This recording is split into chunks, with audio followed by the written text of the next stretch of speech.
Alright, let's try this one more time, see what happens.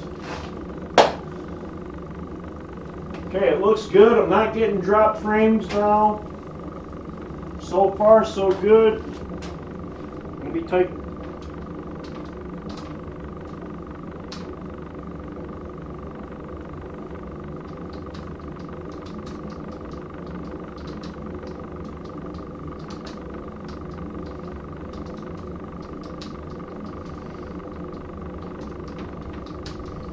I'll leave these tongs out just in case. Yeah, put them right there. Get to them easily.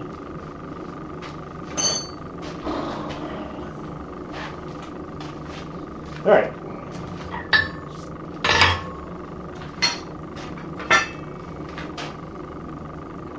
So now normally, when you see people doing a fork, they'll split the fork, split the tines out, and do all that drawing out. So what I did was I drew it down before I opened them up. I had a pre-cut slot in them that I cut with the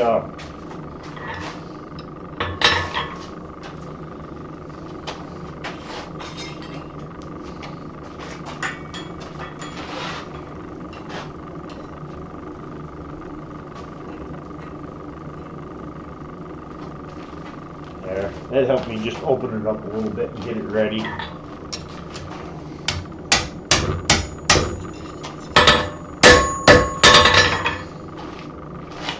Get it back in the fire.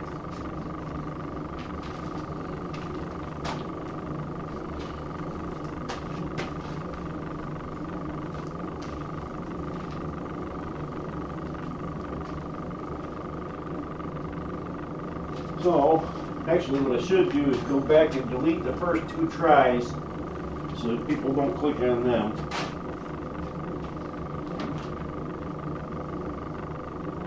Let me do that. What's up, Lexi? I'm just forking around. So I got 2 bars and I'm gonna try a couple different ways of doing this fork. One of the ways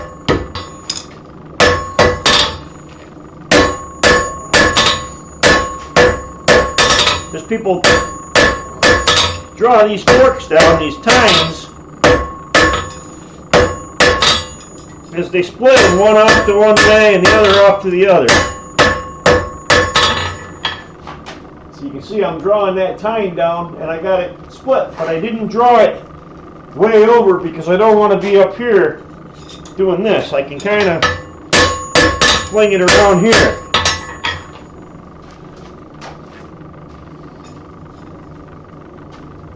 But I'm going to try the second one.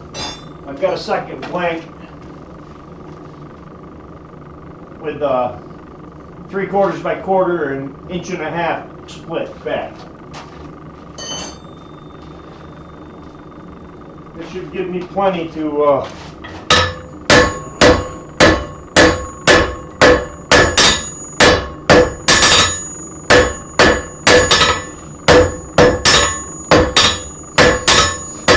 it was funny because what I did on this was I took that split part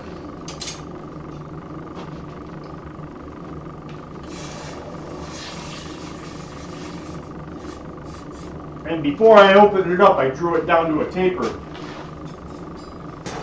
So I just took it basically and spun it, hit it, spun it, hit it, spun it, kept doing that and drew that down to a taper and then spread the 2 pieces out.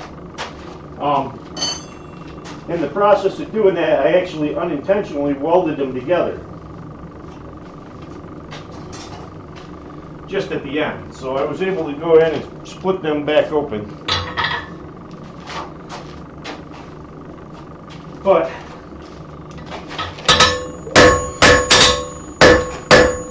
tonight I'm just trying 2 different ways. A, I'm not spreading it way out.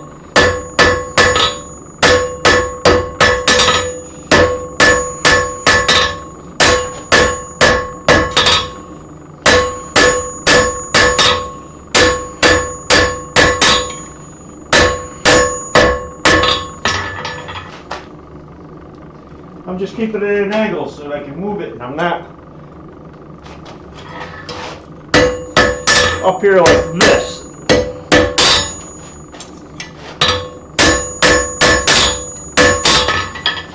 So you can see I'm getting a good taper on that. I'm going to go until it's the width of my anvil, which is about 3 inches wide on my anvil.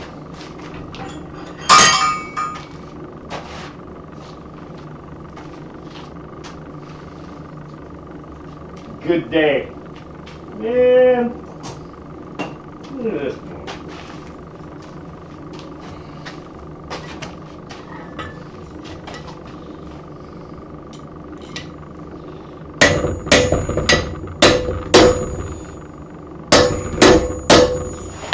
Trying to get down right in here.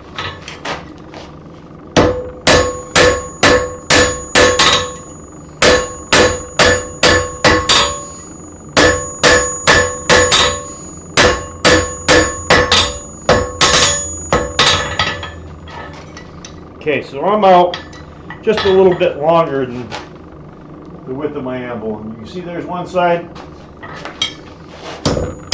I'll bend that out of the way. Bring that one down. Start drawing the other side out. Oh, fire poker fell in there when I wasn't paying attention.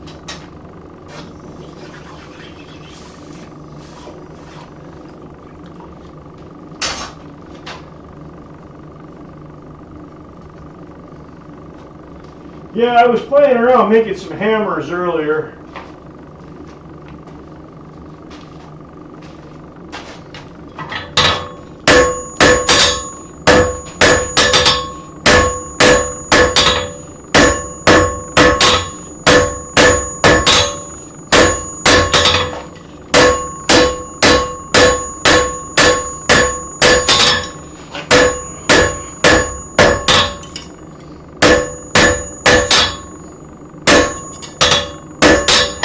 You see now I'm drawing that side out.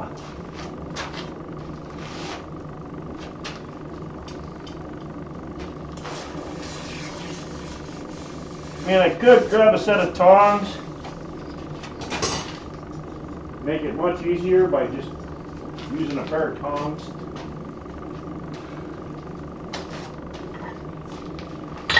So I don't have to keep cooling that handle. Which I may do.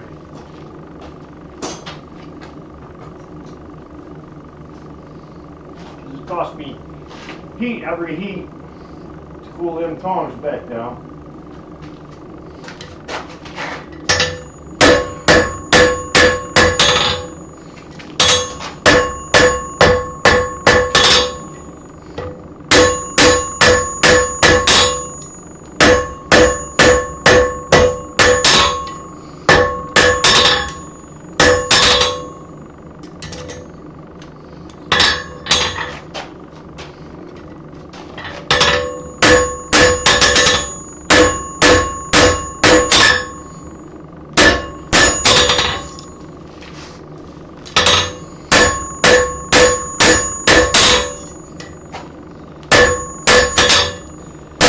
Okay, and I was just trying to get that stretched out to the same length roughly as the other one.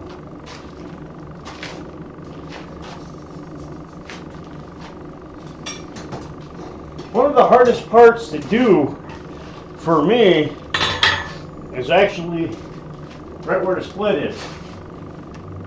Because I don't like to leave that ugly looking spot right where the split is.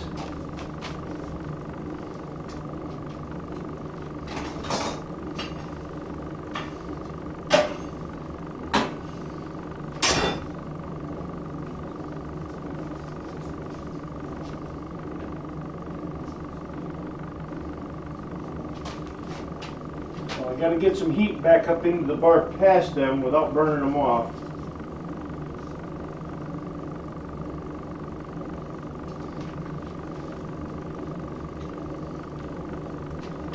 Yeah, there we go.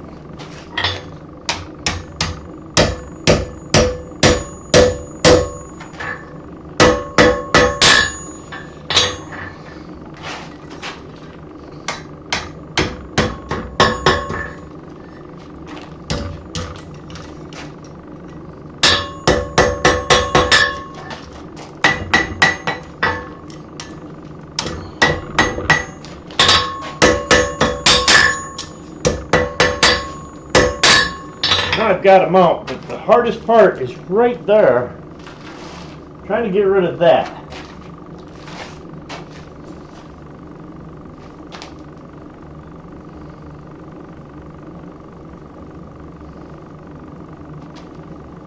And what I do sometimes is I just put it in the vise.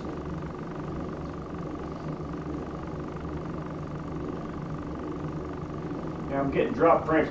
How's it looking, guys? Because I'm getting drop frames again. Not a lot. 3.1%. But more than I normally get.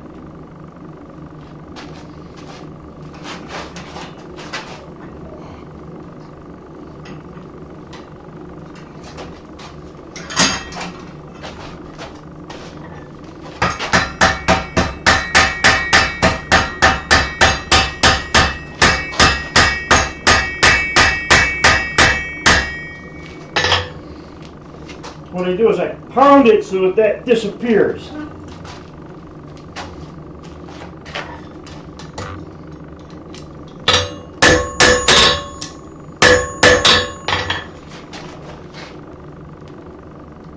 And you can see it's pretty much disappeared now.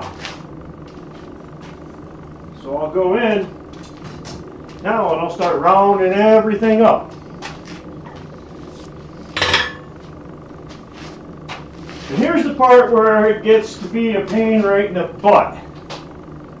I mean, I suppose I could have rounded it up more while I had it in the other direction, but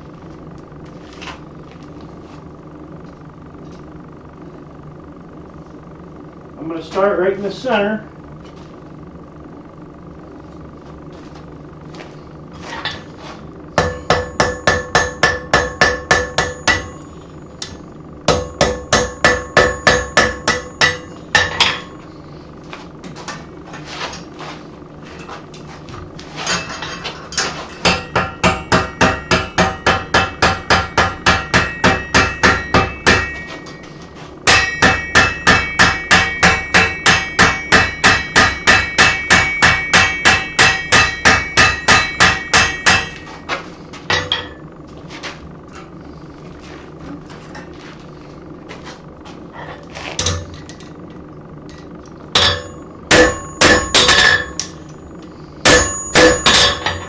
By doing that,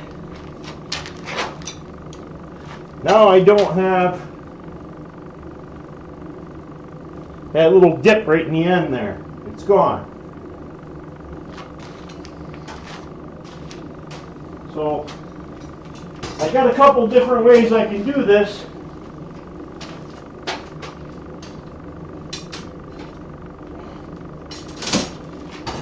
Because most of the time you see everybody standing there and they got that piece and they're doing this with it. And that is just annoying to me. I have to grab it like that. So I can use a pair of tongs.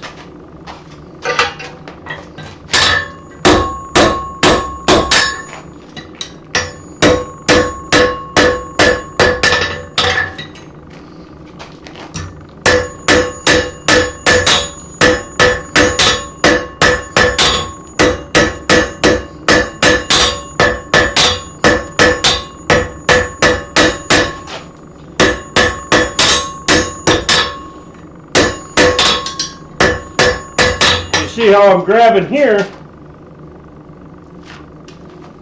so that the area that I'm hitting is in line with where I'm holding. and it's not up here flipping it around. And I'm just using a pair of 1/8" tongs.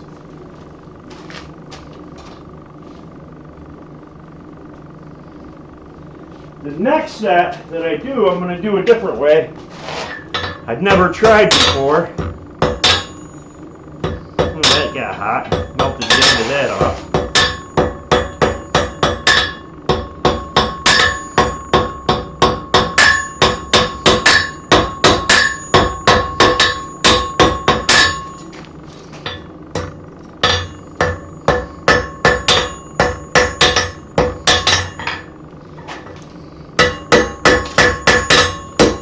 So now you can see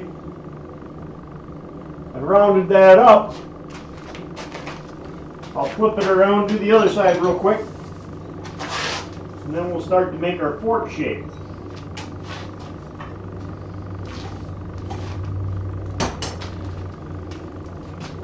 Fine so far. Alright, so what's everybody up to? And I found my my magnet and put it back on my anvil, so now it doesn't, and I bolted it down to the stand so it doesn't ring as much now. Somebody commented about how much my anvil was ringing on my last stream.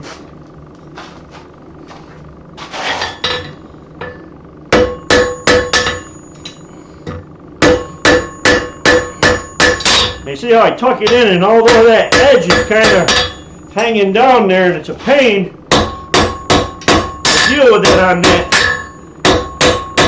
right in close so that I can get good and round right up to that point.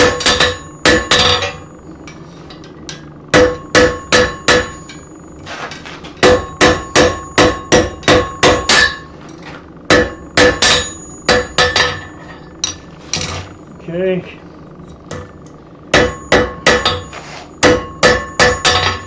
So I started rounding that section, and now I'm going to move in.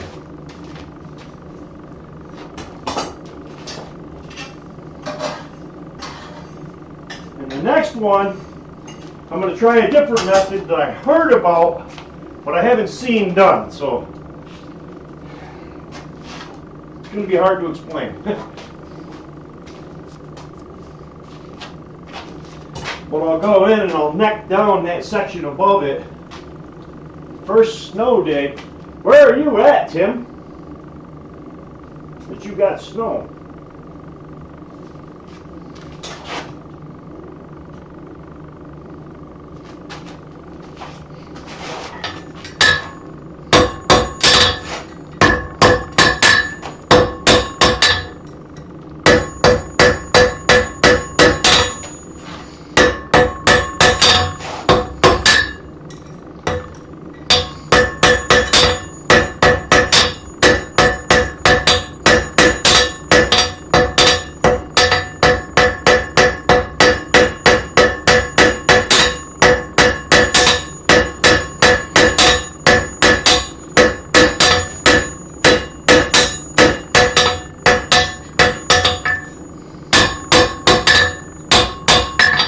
Alright, now the second one's done. Now I can go ahead, switch back, grab onto my end with my other tongs, and form my hook, or form my my fork tines. So I'll just warm it all up.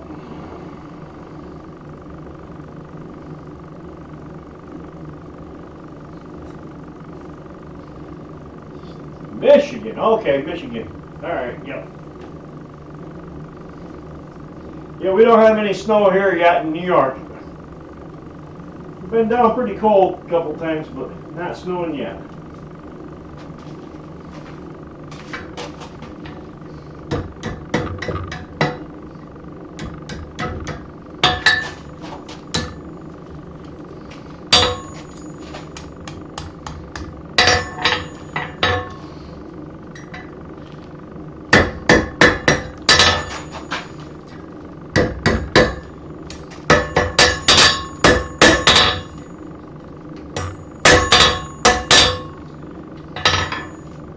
So you can see I'm starting to form it.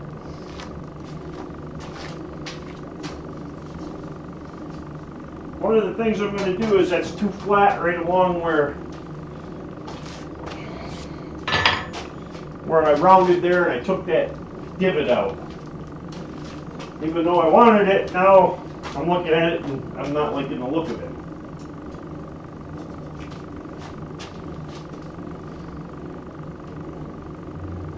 So,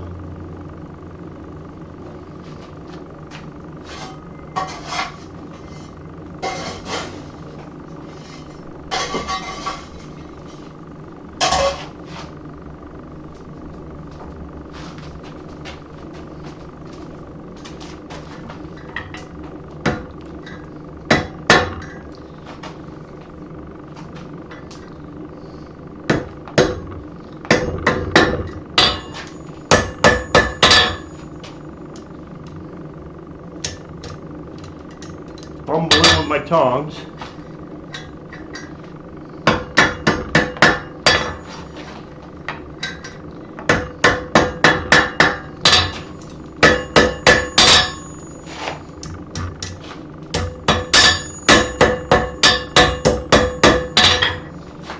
And now I'm just tweaking with it, trying to get it to look right, which I may not be able to do with it because I flattened it out too much in that center. But we'll see.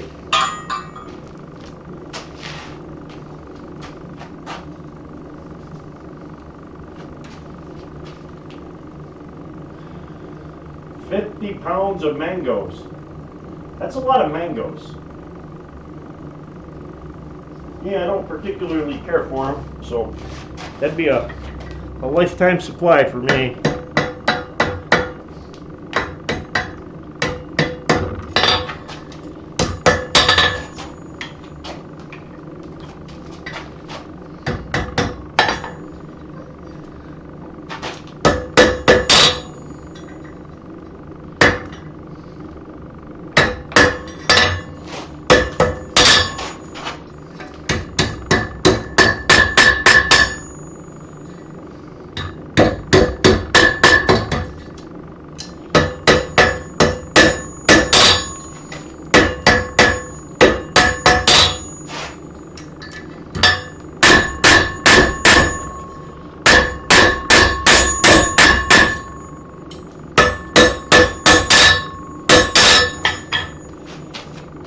You can see I got that shape because I've made that flat right through there.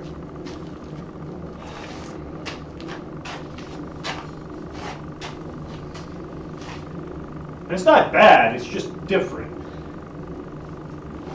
It's not what I really wanted, but it is serviceable.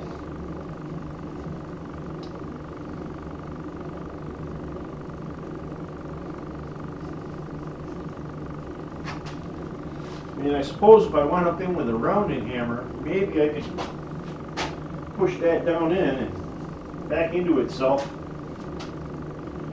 a little bit in the vise. But I don't think I'm going to finish this one, so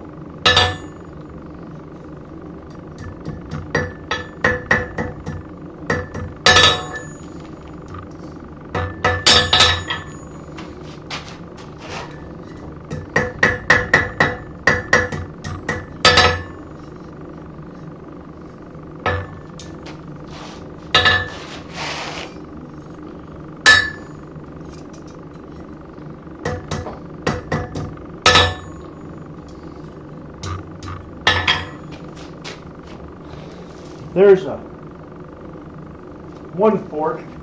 I don't like the look of it.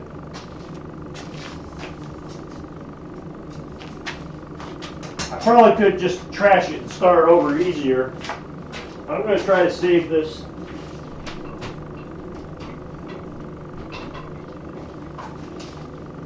I get a nice round hammer.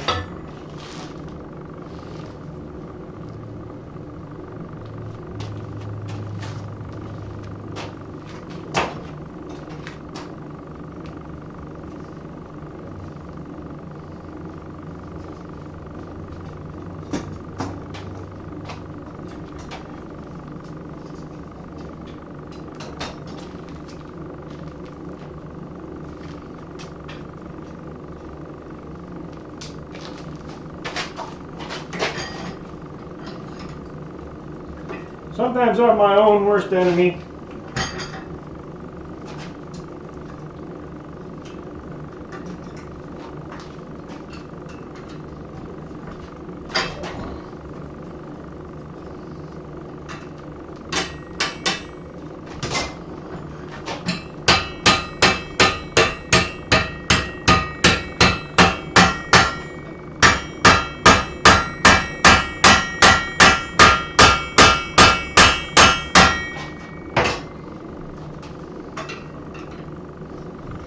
Yeah, a little bit round in there instead of flat across.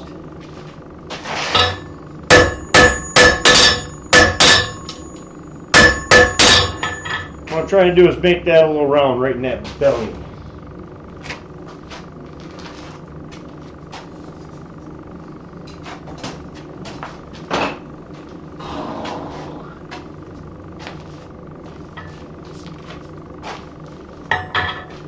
Surrounded by mango farms.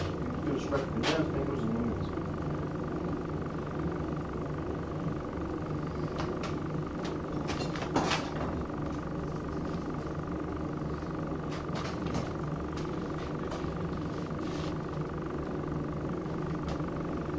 I have to let them go bad. I don't like mangoes.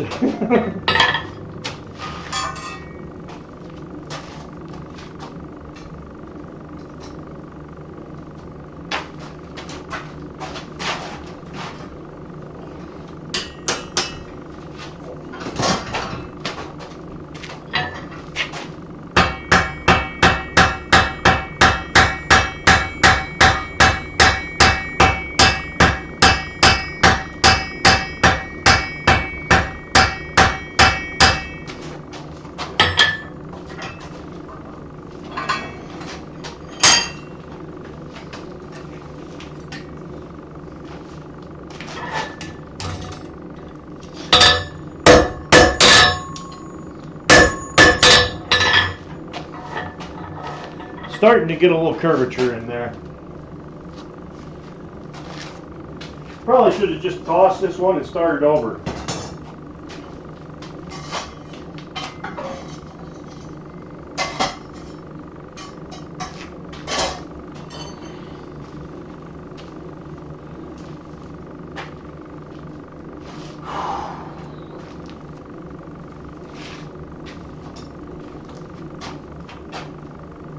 I'm going to do one more time in the vise, and after that I'll either make it look decent or I'll toss it and move on to the next bar. And the different way of doing them I was going to try.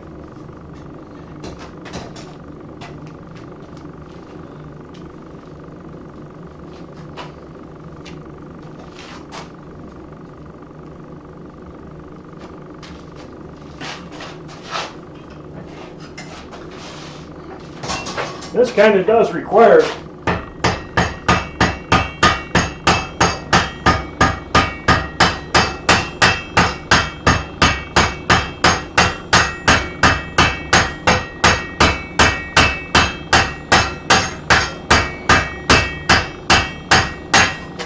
pretty good hammer control.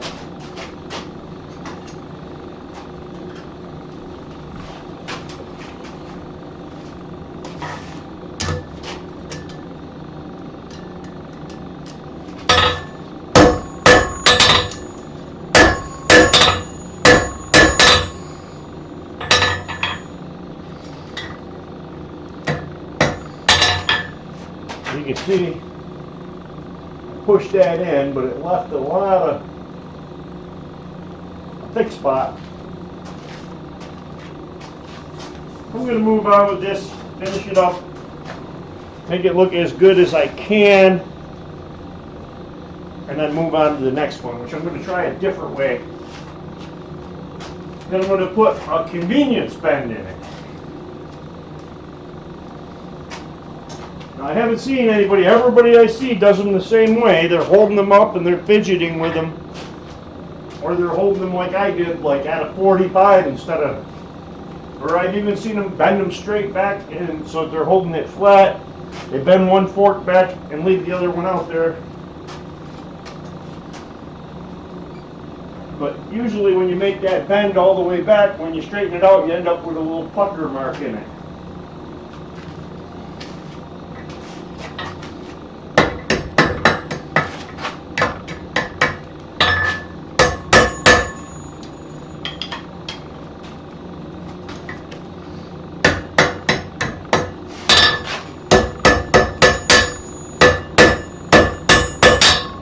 Hell, it's worse than when I started. Should have just left it alone.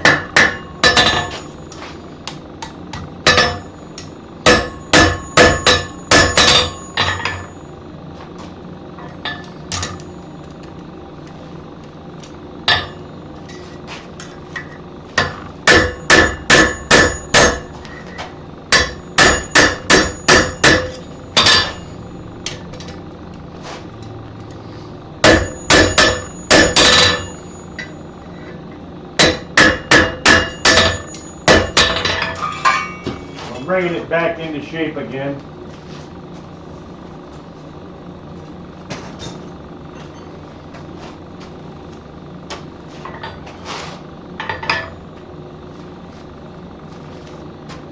Okay, you bend one fork back. I do that. I used to do that, but then I noticed that when I bend the one fork way back, when I straighten it out, it leaves a little divot in it, or a pucker mark from where you bend it and then bend it back.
Yeah, that one's garbage. It's real ugly looking.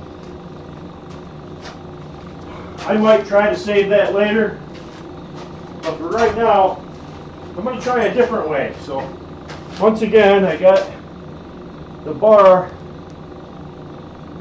and I got a cut in it, 1.5 inches up in.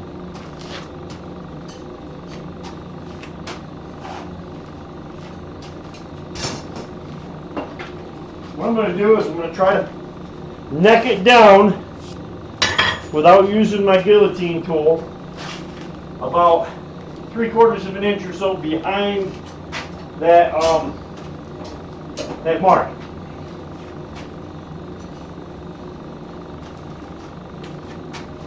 And give me a second. Let me clean some clinker out of this forge.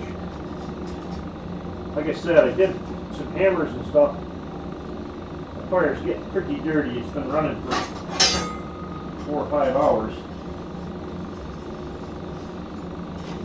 You can see I got some pretty good sized clinkers in there. I just throw them up into my chimney, and then later on when it gets full up in there I just shovel it out because it's convenient. It's right there.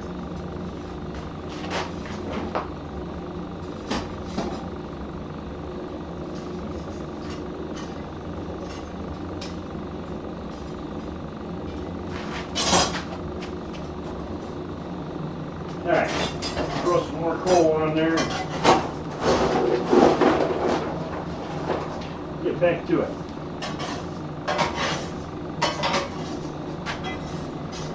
Luckily my chimney drafts very well, so I can throw coal or a bunch of green coal right on there, and it's all going to go up the chimney. I'm not smoking myself out, even though what I'm doing is just really poor fire management. Alright, so we'll heat the other bar up. So now what I'm going to try is I'm going to hang a little bit over the anvil and I'm going to neck it down like I would if I was doing the spatula.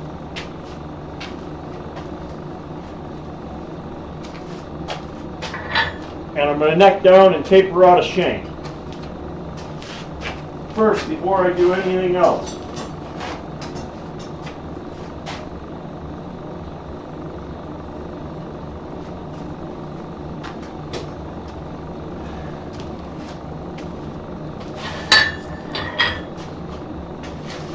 Let that bar heat up.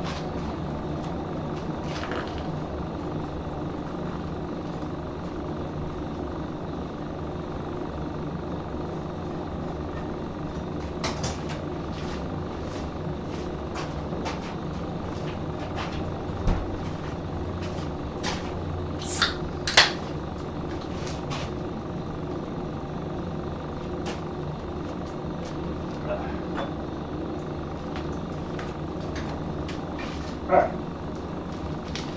let's see what we can do. I'm going to come back maybe 3/4 of an inch or so behind that. Put a notch, flip it, get a notch.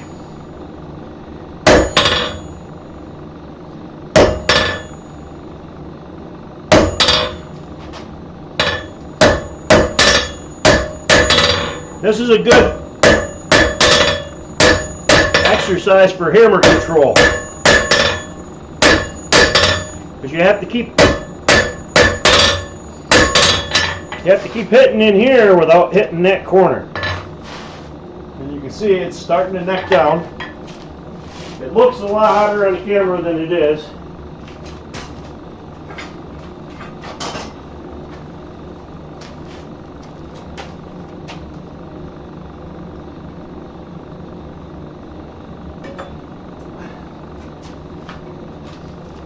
And I've never done it this way before. I'm just trying it. This is experimenting. So you guys can experiment with me.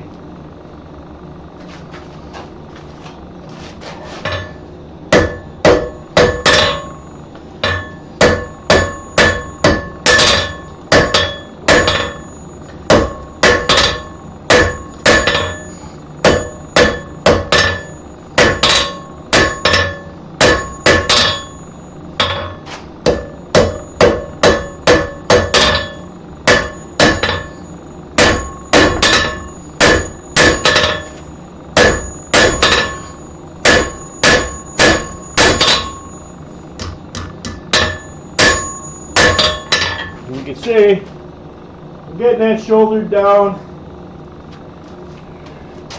Now you can see the split good, and you can see I went like 3/4 of an inch behind that split.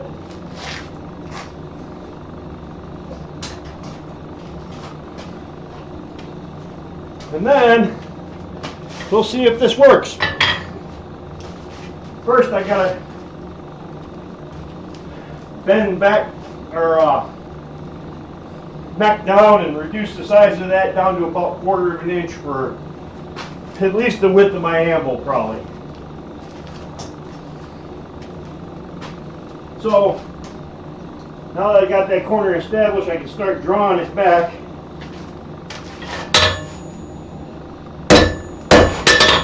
That should give me enough material. You can see there.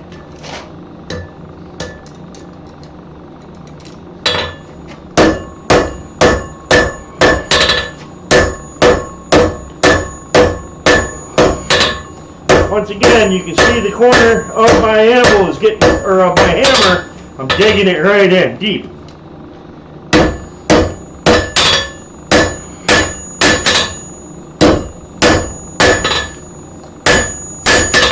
Now I'll go back and flatten out and take some of them hammer marks out. You can see how jagged that is, and that's after I already went back and smoothed it up some at the end of the heat. So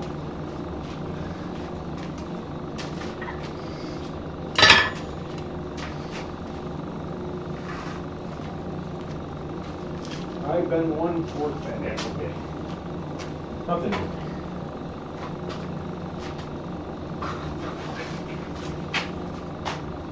All right.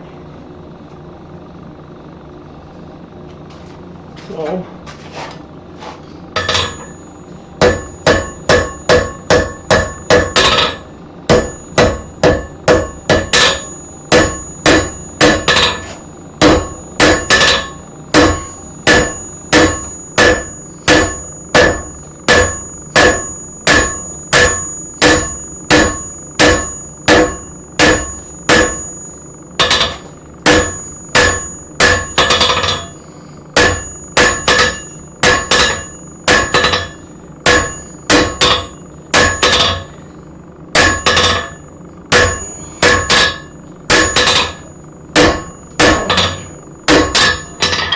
You can see, I got that drawn out.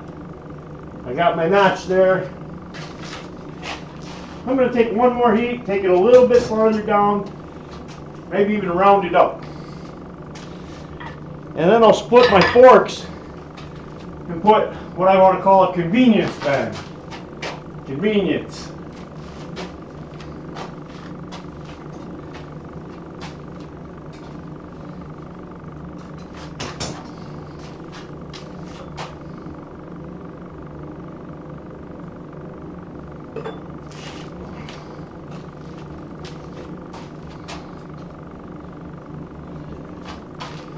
All right. You know what? I'm not sure I'm at my desired finish size, so I'm not going to go ahead and round that up yet. But what I will do, see if I can get on the sharp part.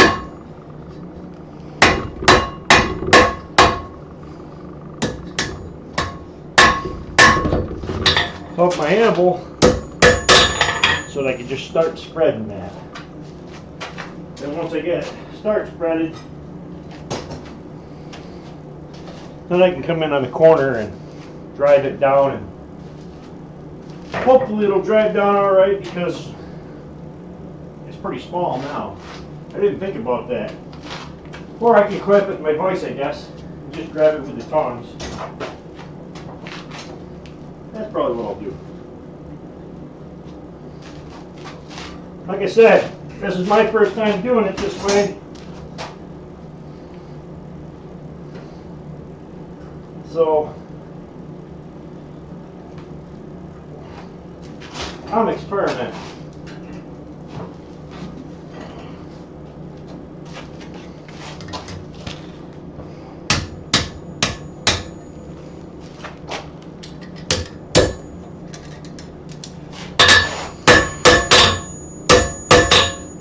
In hindsight, I probably should have dragged them out before I did that notch. But I can get in there and get them out.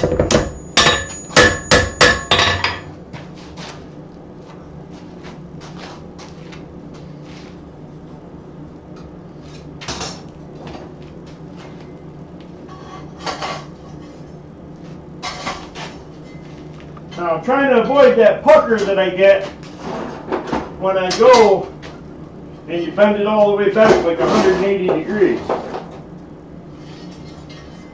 So what I'm going to do is bend it.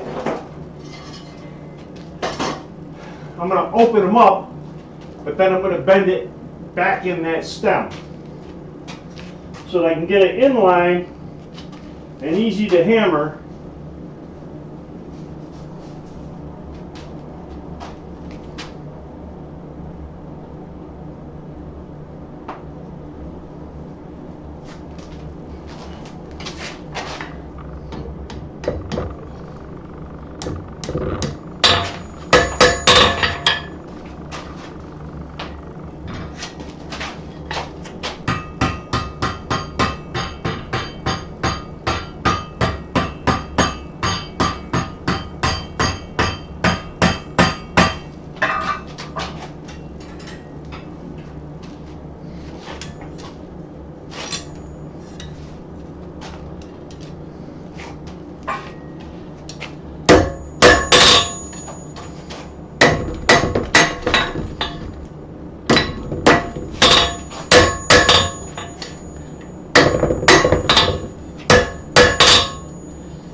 see I'm opening it up. It's a little more difficult now because that's so thin. When I went to open it, it just wobbles back and forth. But I think I got it. Another thing that I can do is just grab a bottle and cool that down.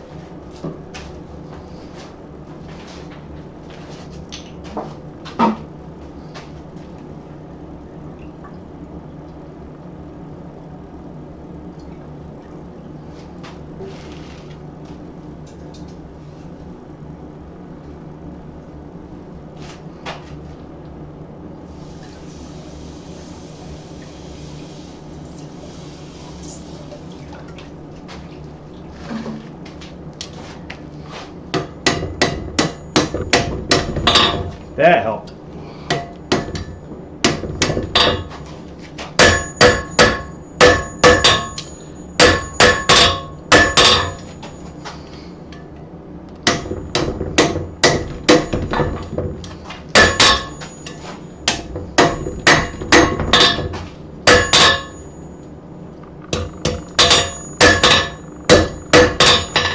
Alright, so now that I got that, I think I'm going to go ahead and try to make that convenience bend and then draw these out.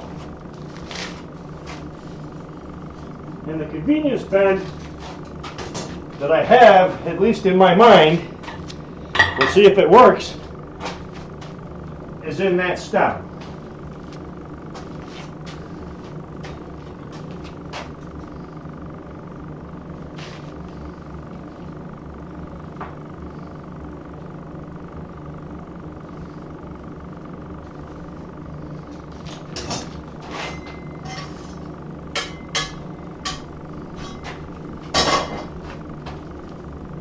Alright, well nobody's talking.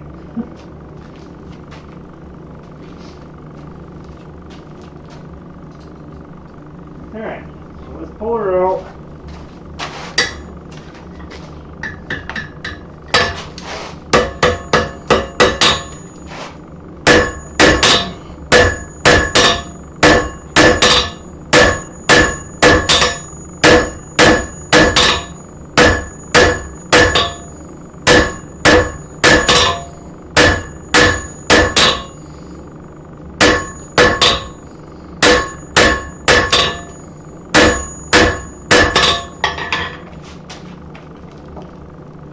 So I put a bend in it and I started drawing it out.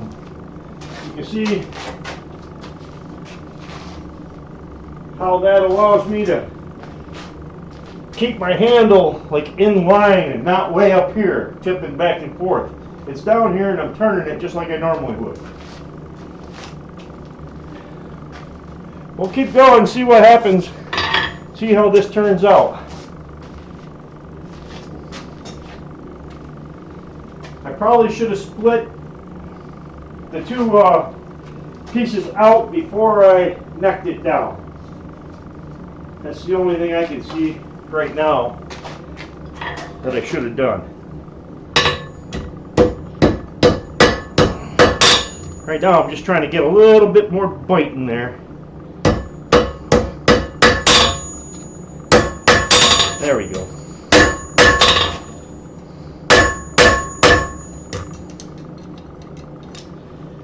Good grip on it.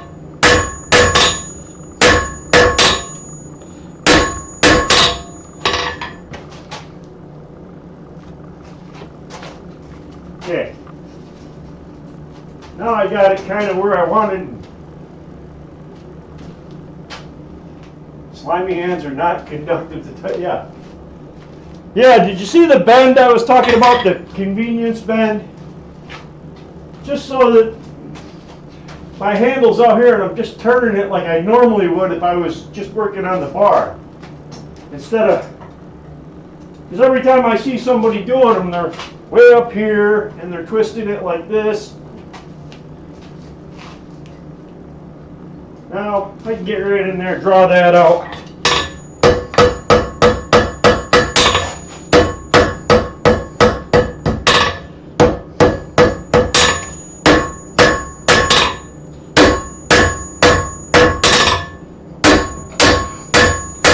Once again, if you were paying attention, you saw how much angle I had on my hammer, and I filled it full of dents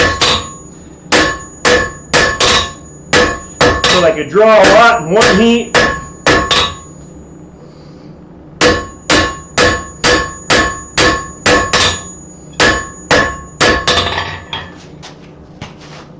I got it drawn out. Yeah, about 1/4 of an inch farther than my than the face of my anvil. I'm going to go ahead and round that up now before I do the bend in the other direction.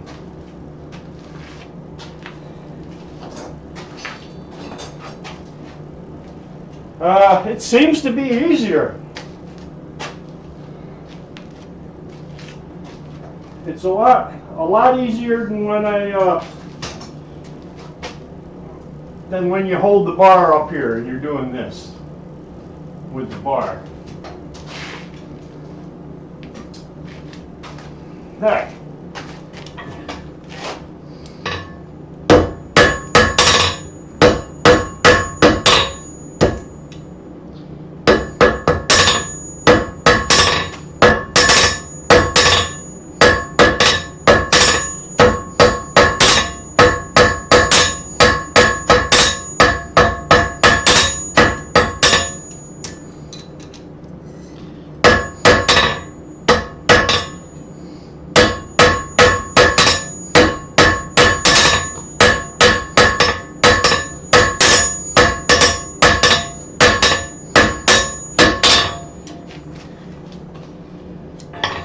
Okay, so I got it drawn out. Now I'll put it back in. I'll put that bend down so that part heats the fastest and the rest doesn't heat up as much. Get that bend hot, bend it the other way and do the other time.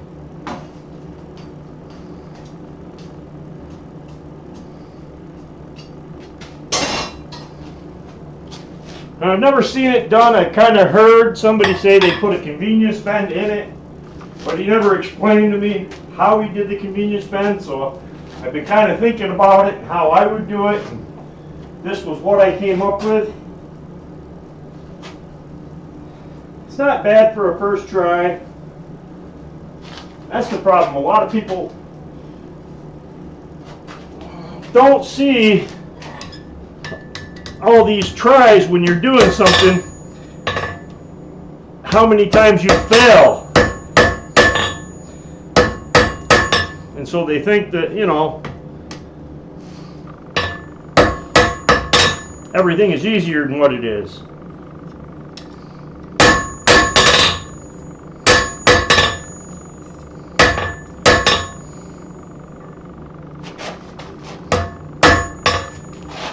Okay, I got to get this back and kind of try to restore my shoulder right there. Now that I got the shoulder restored, I can bend it over. It was kind of a little wonky. Wasn't really expecting that.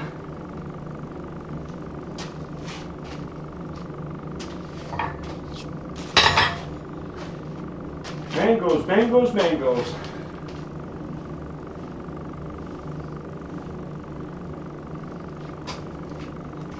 And you're dehydrating them, so I mean, there's got to be like a mango jam or something you can make, where you can can them.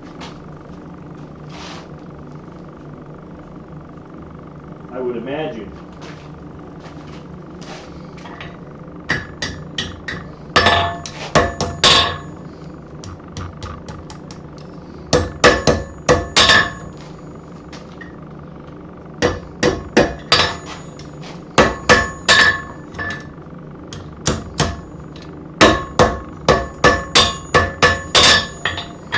Alright, now you can see I put my convenience bend in the other way, and now I can draw that side out.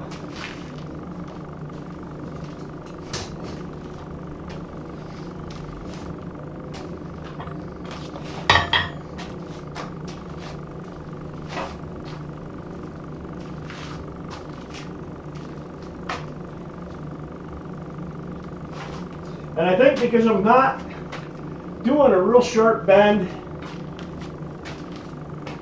and I'm not bending it 180 degrees. I'm only bending it like 90 degrees one way, then 90 the other way, and not 180 all in one direction. I think that up in that stem, I'm not going to have any pucker marks to worry about.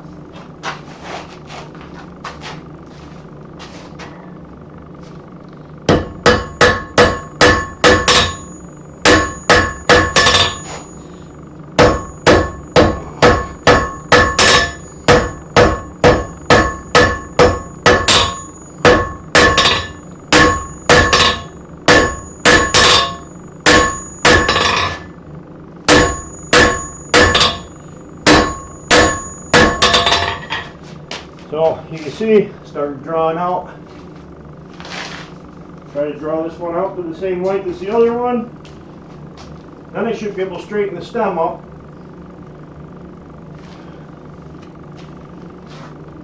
Yeah, that bend is it's different. Like I said, somebody told me they did it, but they didn't explain how they did it.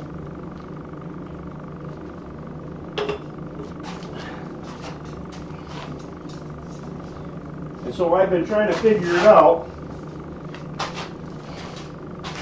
on my own.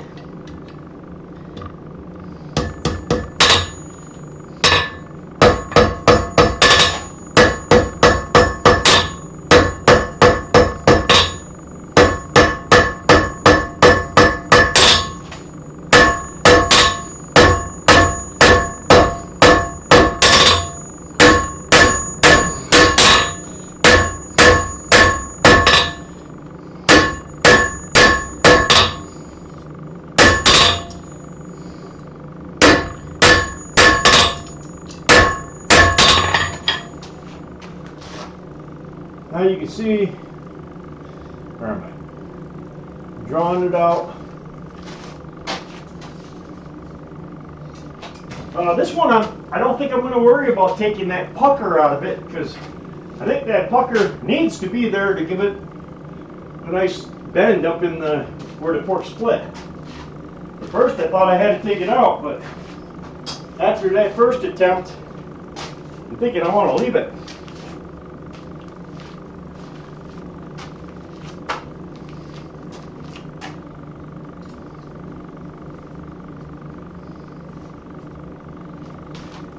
All right.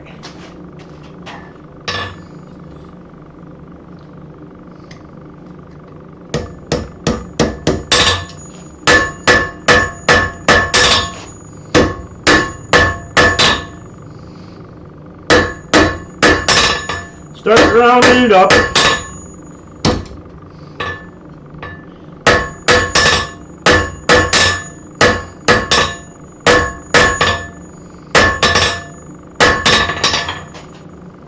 Get it back in the heat. No sense in letting it cool off. These guys know what I'm doing. You know what it looks like. I'm rounding it up. Now a lot of times I end up doing these and they're not dead even, and I usually just trim off one fork to make them match.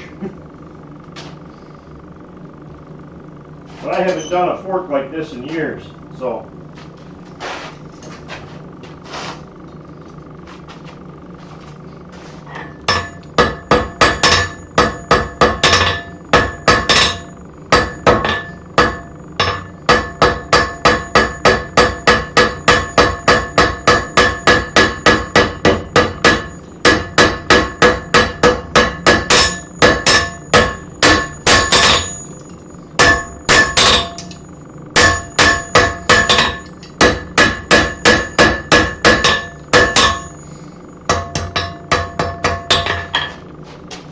Now they're both drawn out and rounded up. I do like where I hold when I'm holding my material out here and just turning my hand and not having it way up there like most other people do.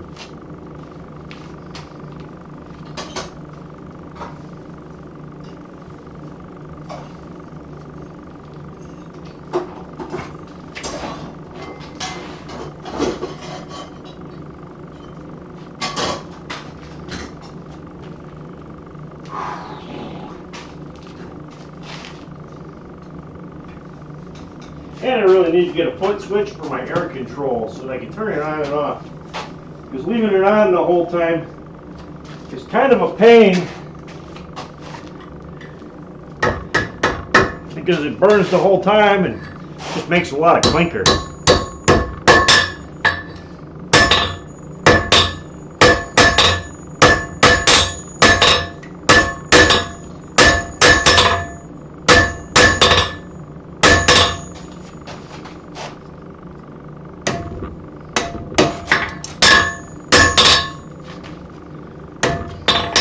Okay, so now, this is just what I thought.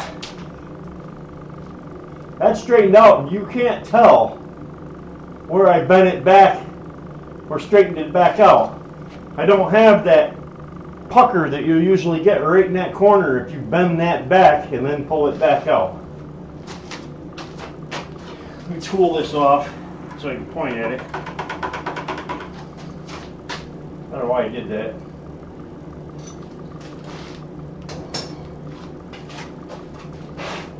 Could have got my pointer out. Okay, so usually right in this corner right here, you'll get a pucker if you bend it back and then push it back forward. And I don't have that, but I also don't have any pucker back in here. So I kind of like that. I think I'm going to do them that way if I do another one. So let me get, I got a whole bunch of coal, real cheap, and it is horrible. I got a lot of clinker. But it doesn't help that I got, you know, the fan is on the whole time while I'm talking, while I'm forging.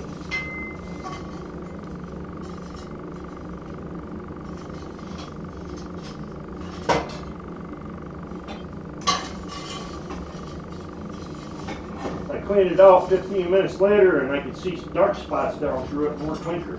So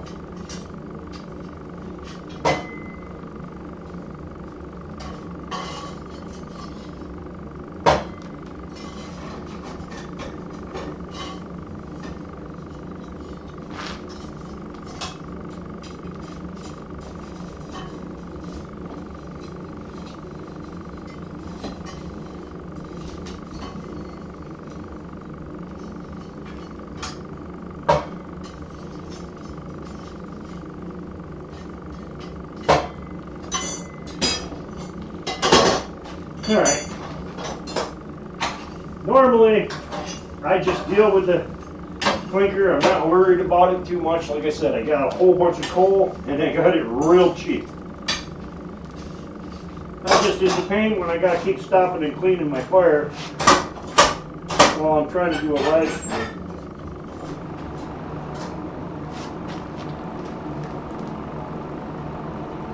Alright.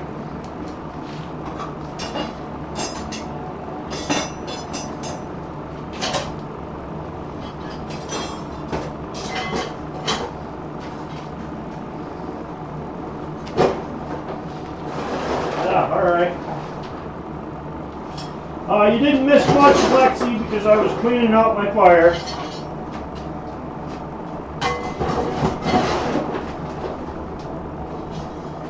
And I think it was just you and Tim anyway were the only two people that watching tonight.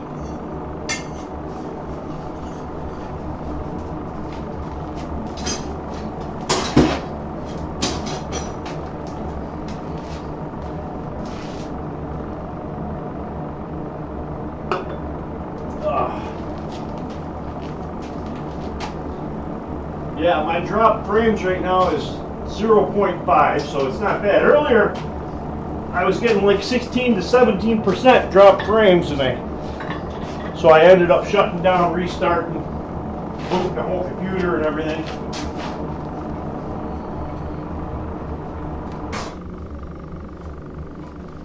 All right, got my fire good and hot again.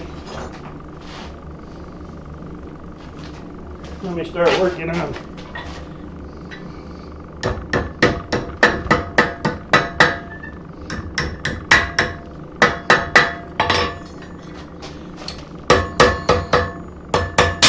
shaping these tines.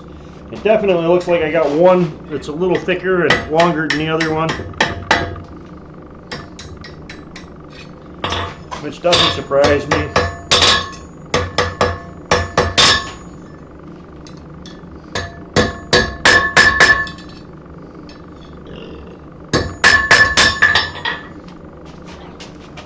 You can see that that one already looks better than the last one.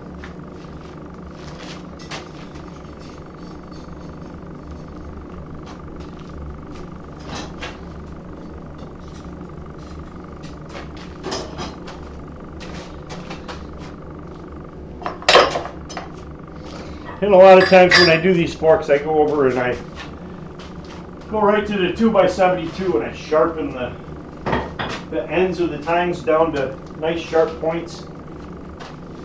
Suppose I could forge them down to that, but not that worried about it.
Right? I snipped some off the end of that one. Ow. Now I'm just going to heat it up. Just taper that down to a point a little bit, so I don't have as much grinding.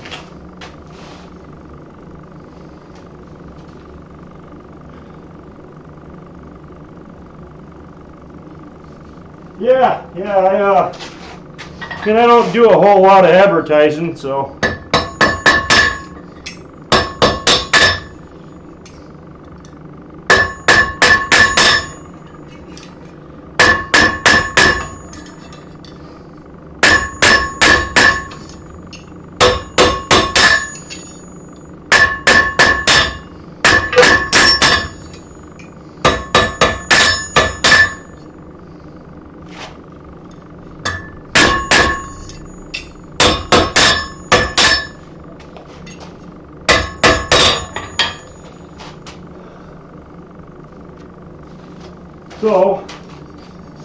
now let me just work on making it all nice and even and straight.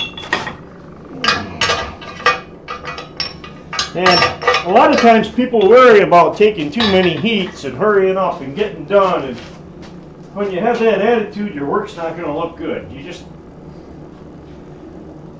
take your time, take that extra heat. If you think you need it, you need it.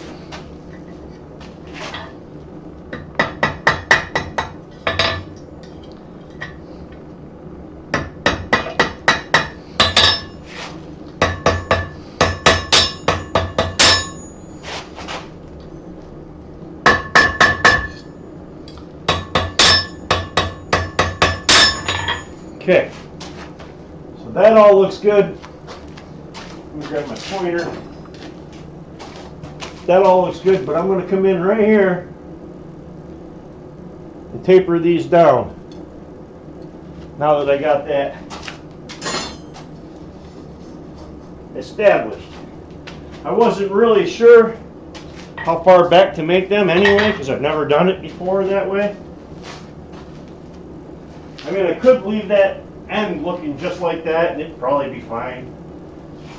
But I think it'll look better if I taper it back into that stem.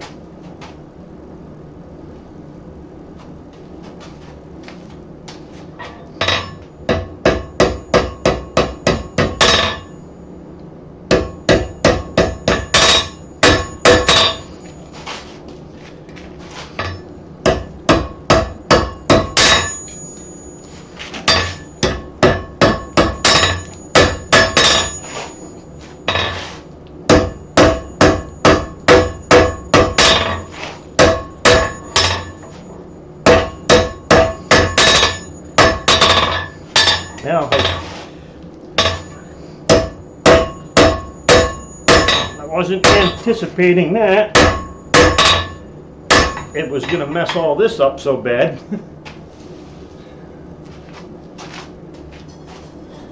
But it is what it is. Adapt, overcome.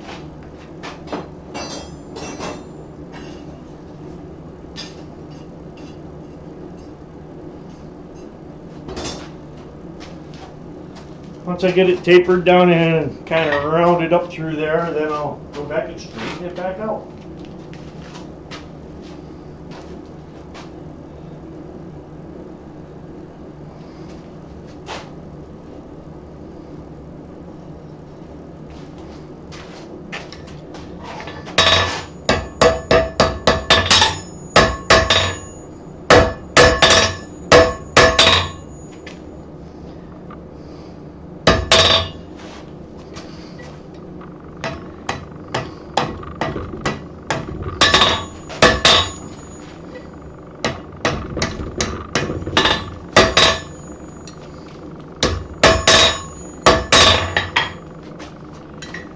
All right.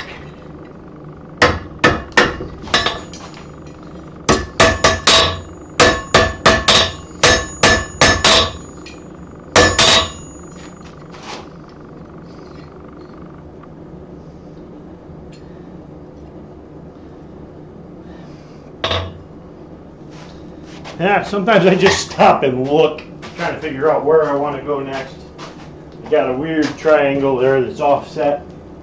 I need to push it back to where it belongs. Sometimes the easiest way to do that is just put it in a vise.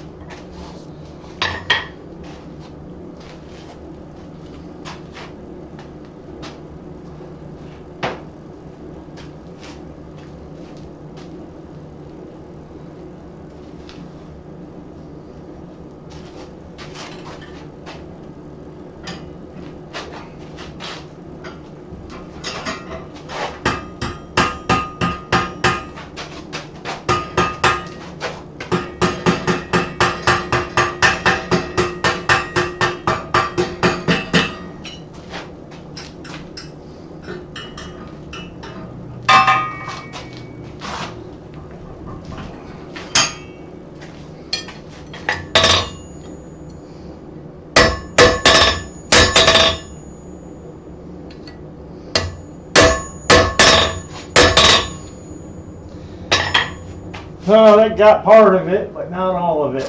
Let me take another heat. Try to get the rest of that wonky unevenness out of it.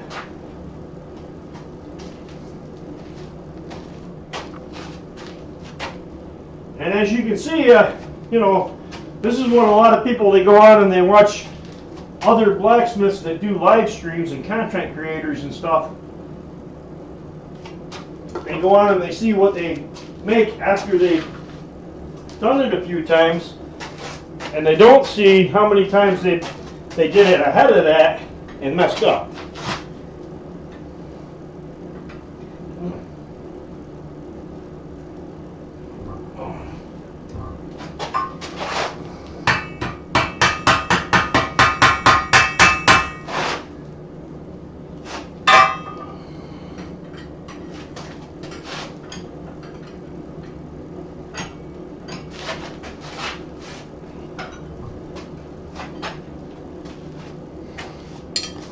Yeah, I don't like it. I mean, I do like the bend, but I don't like trying to clean up this spot here. Now, I could just go in and file it clean, or make it even, because it wouldn't be much to file. I mean, it's really not that far off.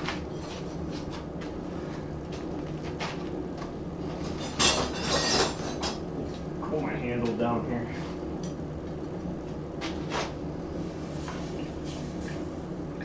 You done with them damn mangoes?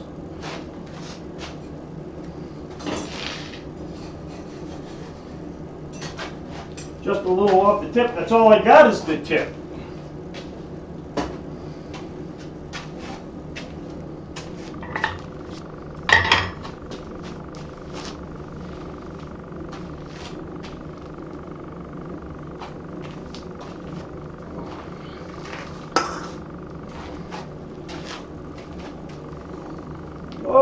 burn it off.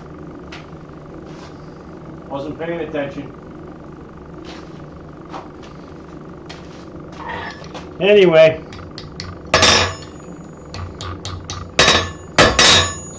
we'll have to call that a failure.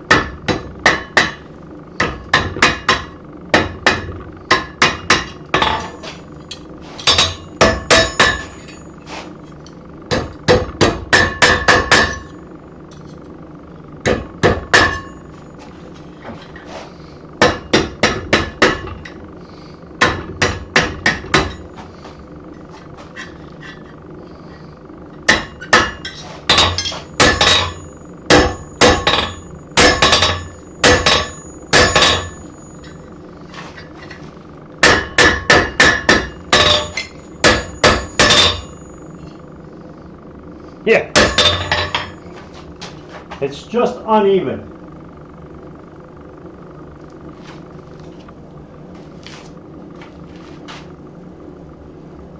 Yeah, I pulled a Lexi. I mean,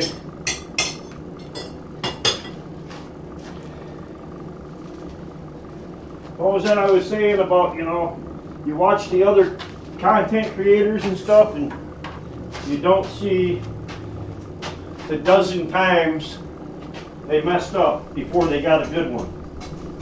You just see what they did after they figured it out.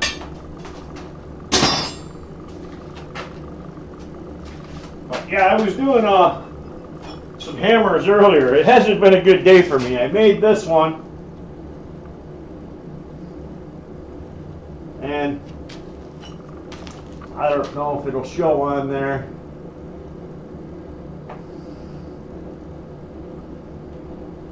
But there's a big crack in it.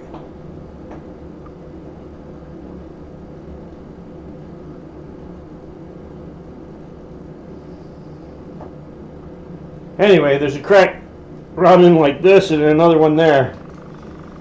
And a crack back in here. I went to quench it in a,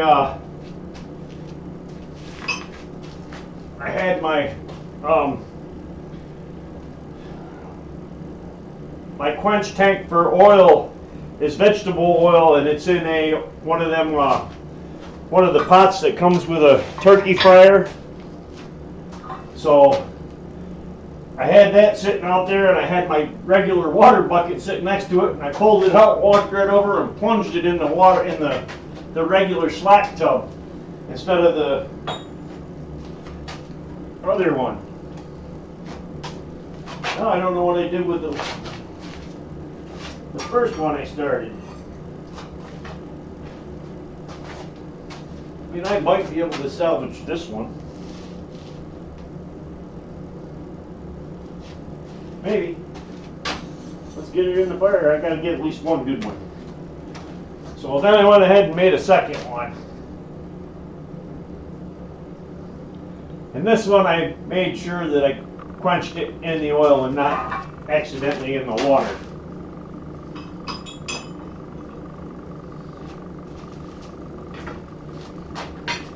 And for those that know,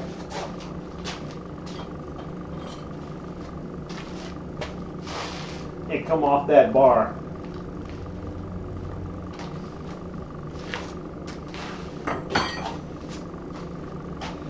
All I'm going to say is, if you know, you know.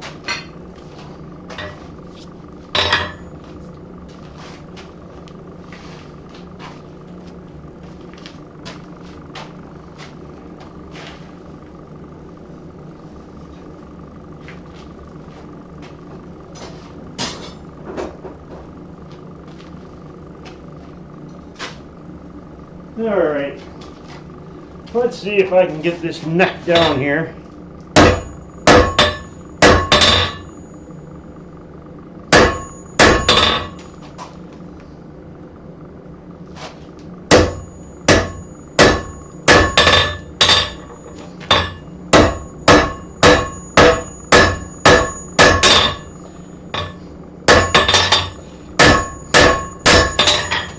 So I'm starting to knock it down.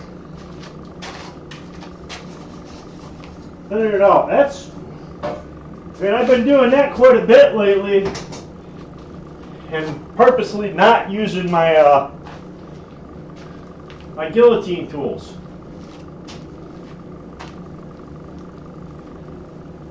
And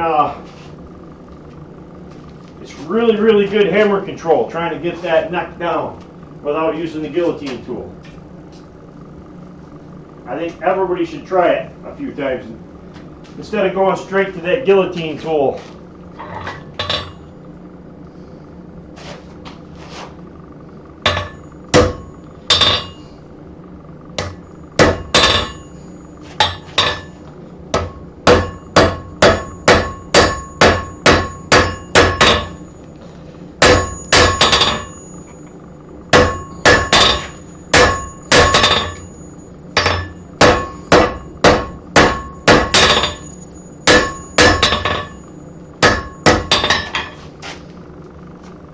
There we go, we're bringing it down. Now I'm kind of wondering if I can do it mainly on one side and then straighten it up afterwards. Because if I can, that'd make it so much easier.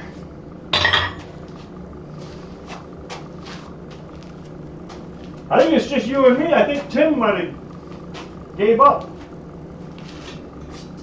Went out to watch snowflakes.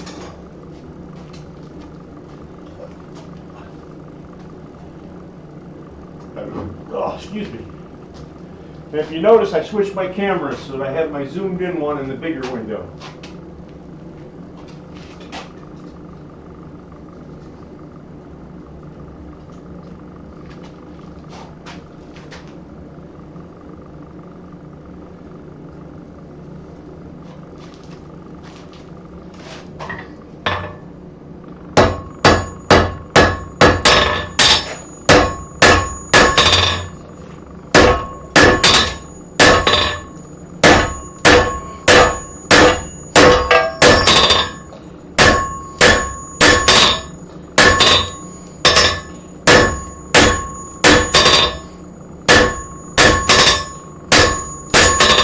Now I'm experimenting because I'm doing it almost all on one side. And then see if I can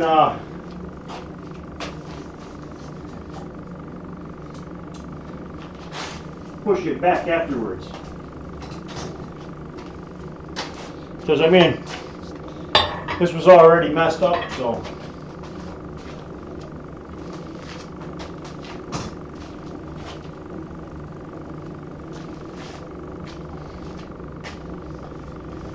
Because yeah, like I said, everybody sees the finished product, but you never see the practice pieces that get thrown out. You know,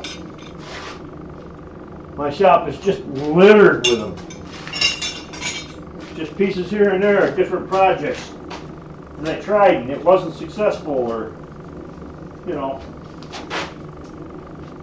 I don't think it's a bad thing.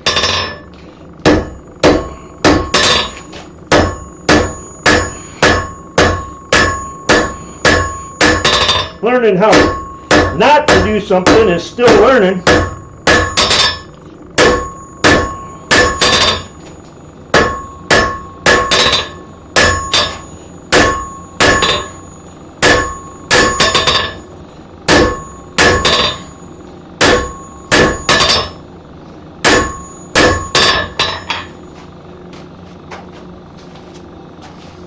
The other thing I'm trying to do too is I'm trying to work on picking my arm up more, going up higher, so that I can hit harder and still have somewhat the same amount of control.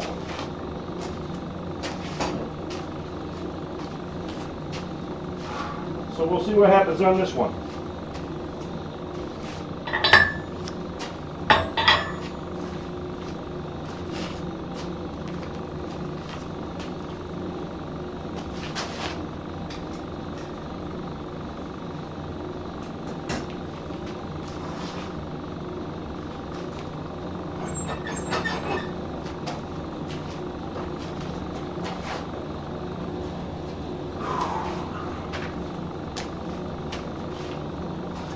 So if you're doing mangoes, that means you're not out in the shop forging.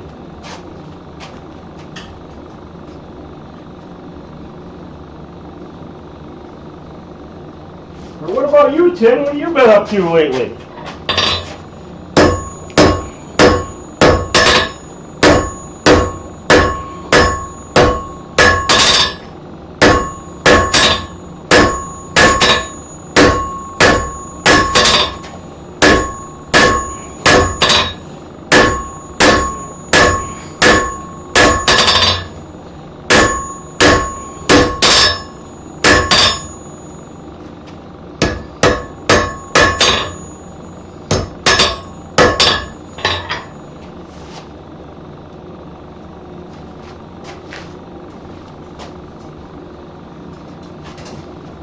Okay.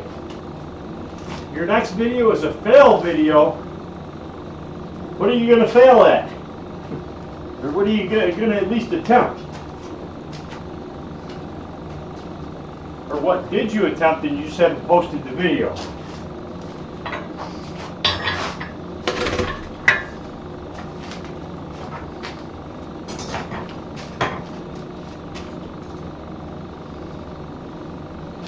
I mean, I suppose I could swing my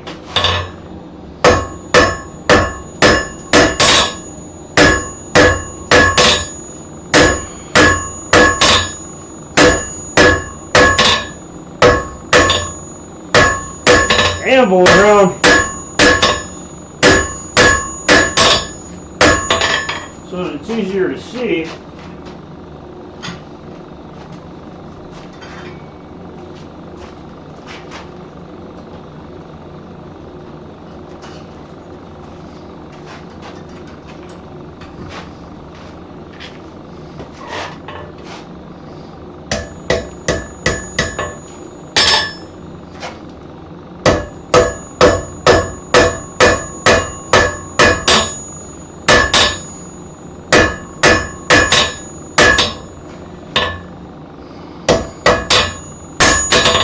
Yeah, I just keep wonking it back and forth, trying to get rid of some of that and work it down.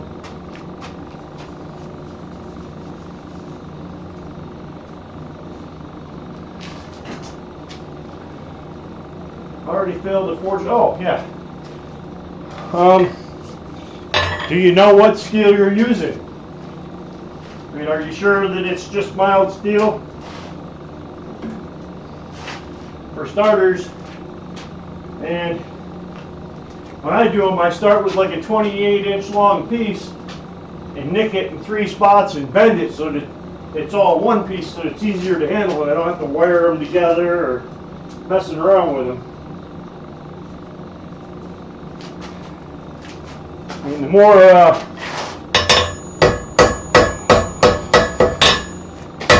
things you can take out of it,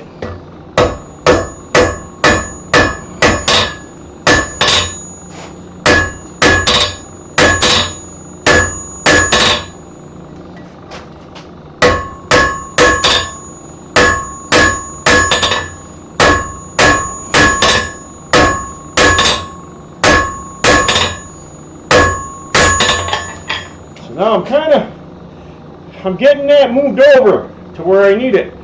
Hopefully I can just straighten it now.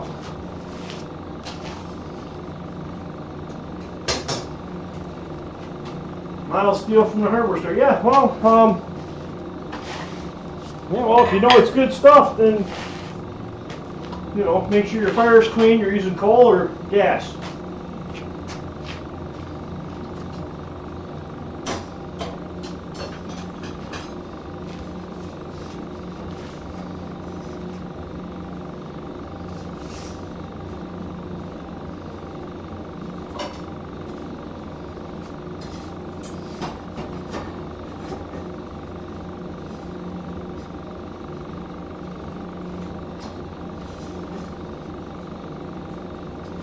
It was kind of funny because this first one here, I tapered down my tongs, or my tines. I tapered them down before I split them. And while I was tapering them down, the end of them welded together even though I didn't want them to. and I had to split them back apart with the cutter.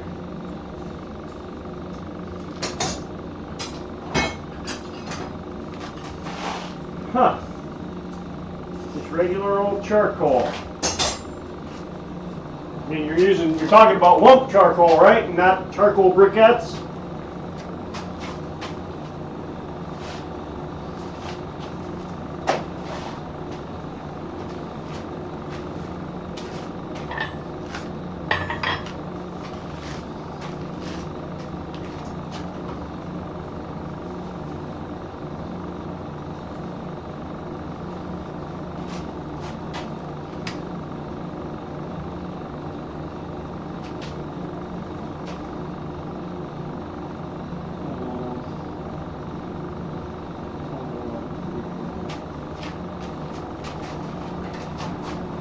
Alright, now let me see if I can't just move this over.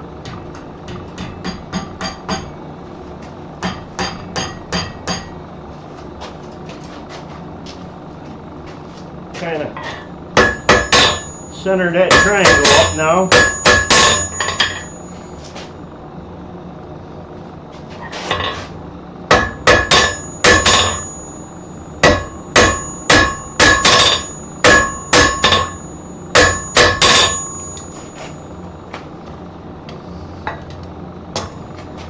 Of course, I accidentally hit it trying to straighten that out. So I'll go back and heat it up and straighten it out again. I think on this one I might leave a little bit and just sand it or file it. Hey, oh, charcoal you made from burning down eucalyptus. Okay. Not really, I mean, I don't really know how good eucalyptus is. We don't have it around here that I know of.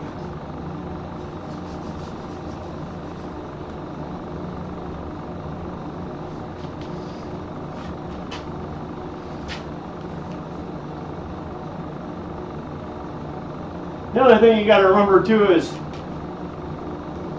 the old saying that forge welding wasn't hard until the Vanna said it was.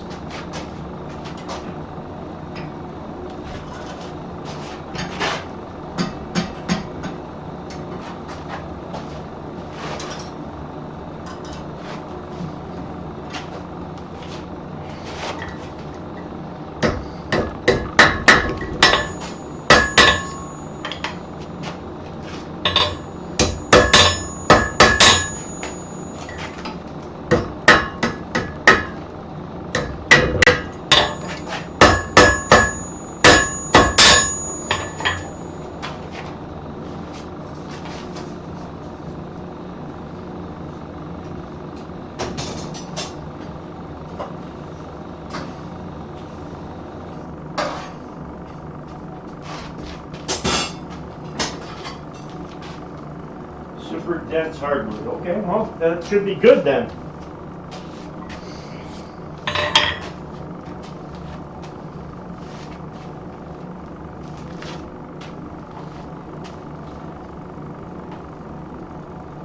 Oh, man.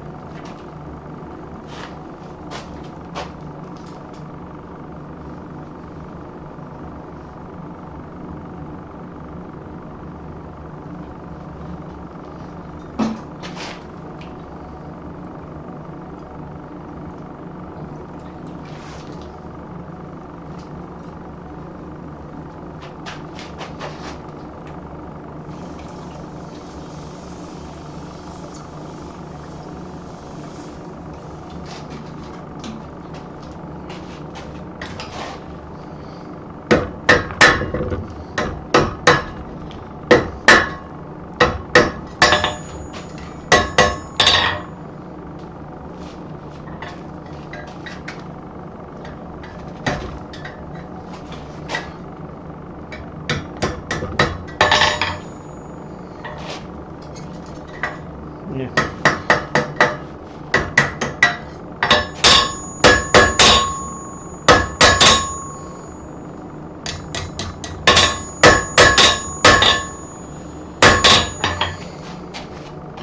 Yeah, I think this one's going to be a fail too, because it's got a weird thin spot right there. I don't know if you can see it.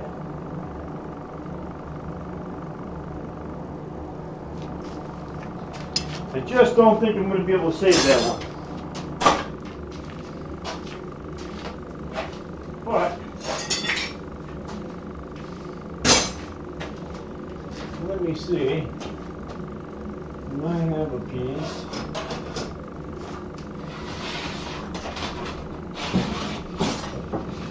Yeah, here's a piece.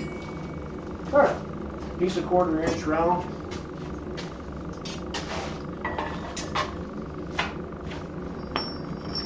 All right.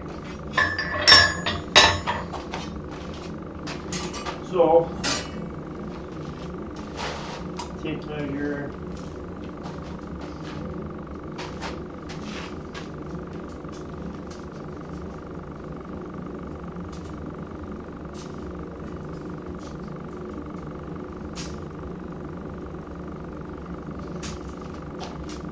Seven,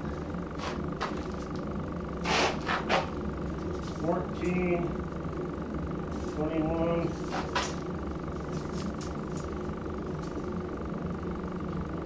28. All right.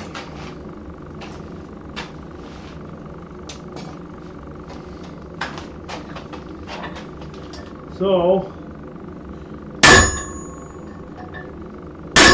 7.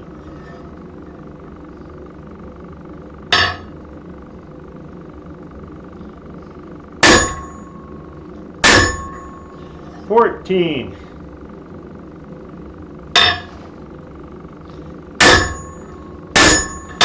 21. And it's stuck with a magnet over there. Alright, now that's gone.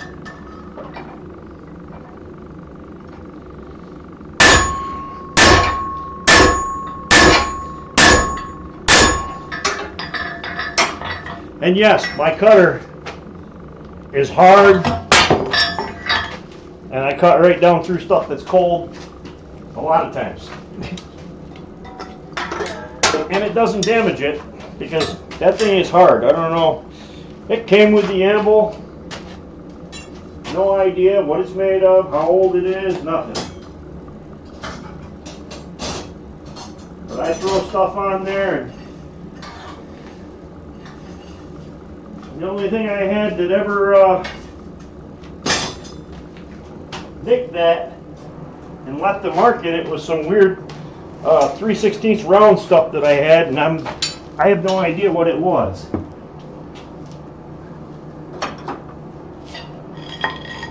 All right, so let's try it. Let's see what happens here.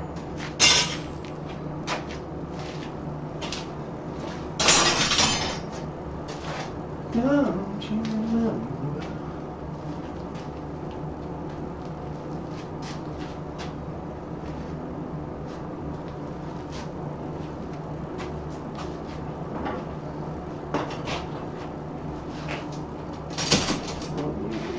I need probably 1/2 inch, 1/4 inch maybe.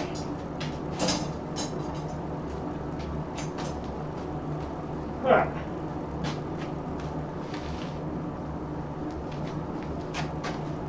Let's do this.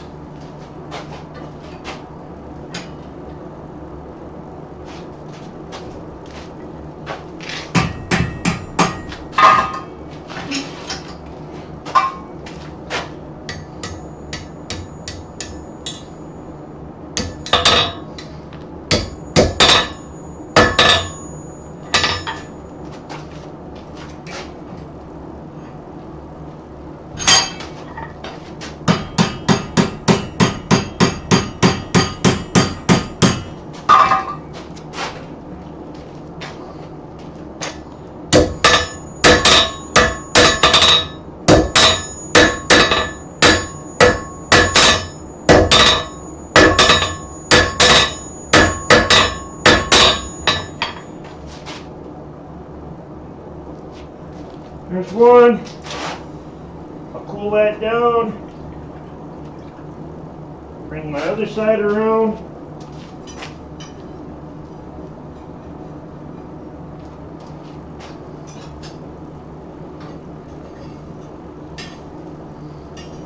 And a lot of the welding,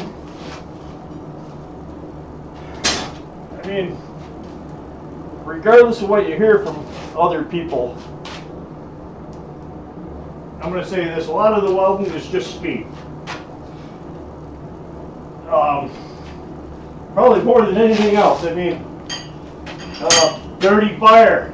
I've had where I can see dark spots in my fire, big chunks of clinker, and still had welds go.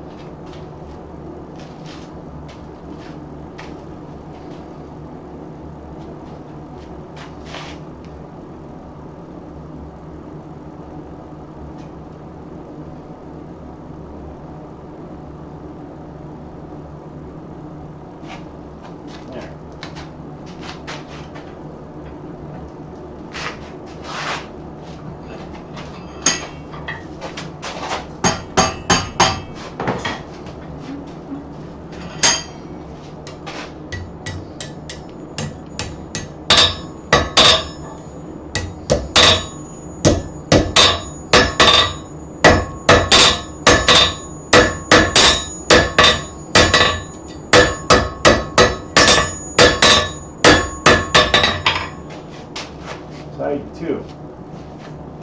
But you knew all this.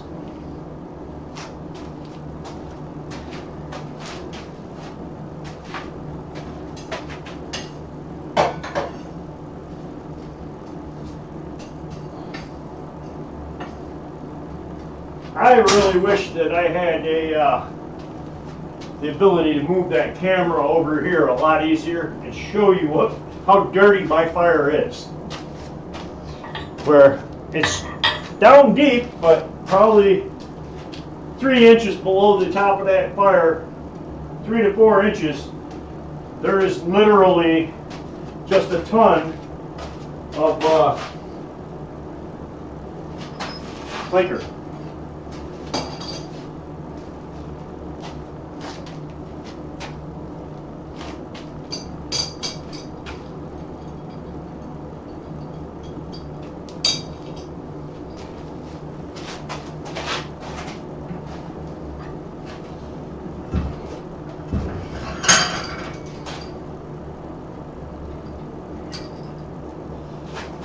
Half, 1, half, 2, half, 3, half, 4, half, 5. Looks good.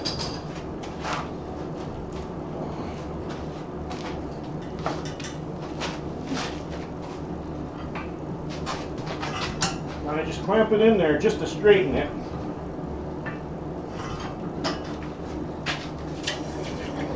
Go ahead and cool it off because that's going to be my handle the next time.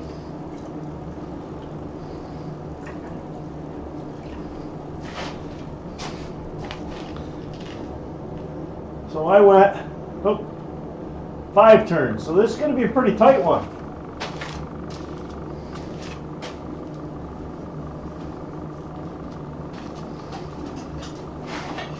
Speed, speed, speed seems to be,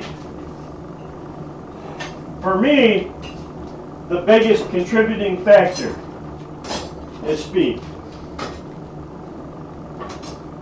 Other people may disagree, other people may have a different opinion. But like I said, I've had really disgustingly dirty fires and made the weld just fine. I've had times when I pulled things out and I wasn't intending to weld them and they welded together, like earlier when I welded together the forks on the first fork try.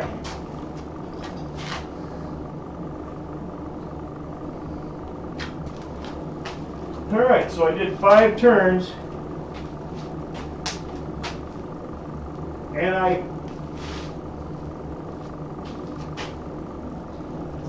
counterclockwise.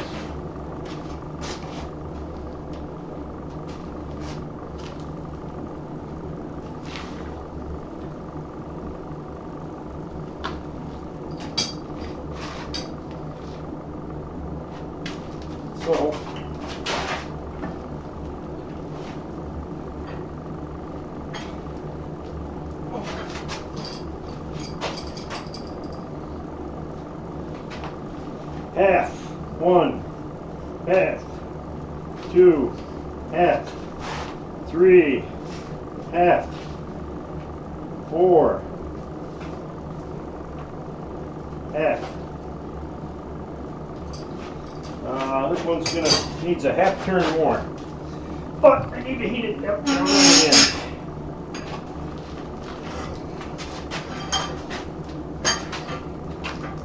And she's tipping all over the place, so I'm going to straighten it all out.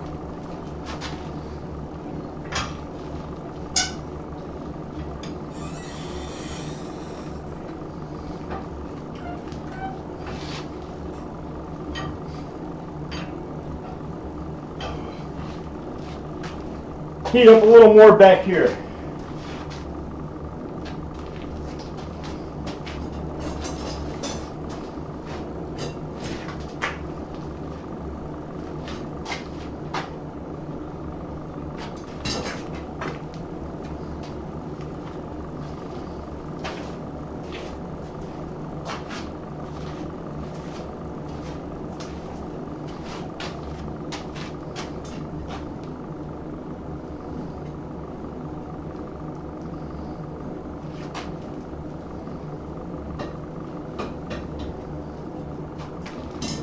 A little bit further down. I need you to go half turn more. Okay, so.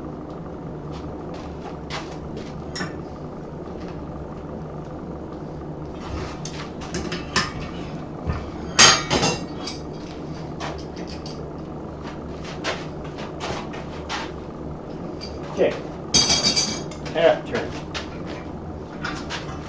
Unclamp it, straighten her out.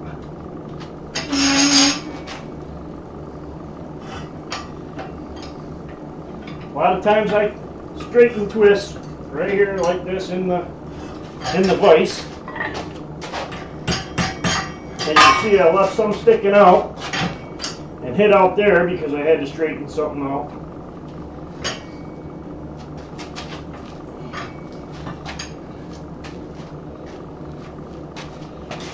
Generally, I don't do this too much, but I'm gonna right now. And you can see that twist was definitely not even, and that one was pretty good. Now I'll heat it in the center.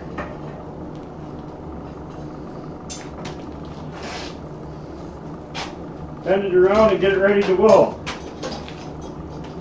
Now I can literally look down and I can see in the middle of my fire, I can see all the way down, and I can see dark. So my fire is not clean at all. I'm going to bank a little bit more coal on there.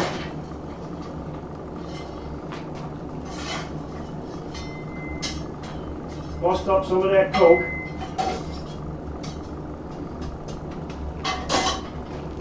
It's a good hot fire.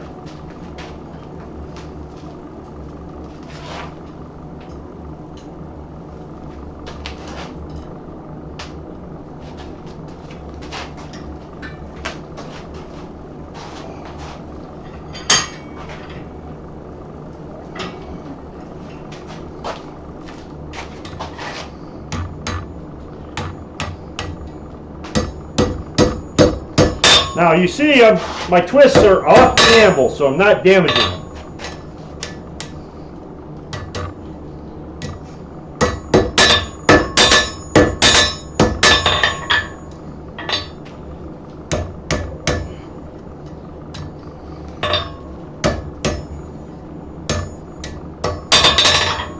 I'm trying to get this end to line up as good as I can.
Okay, now you see these two aren't lined up here. I'm going to line them up so that they're parallel.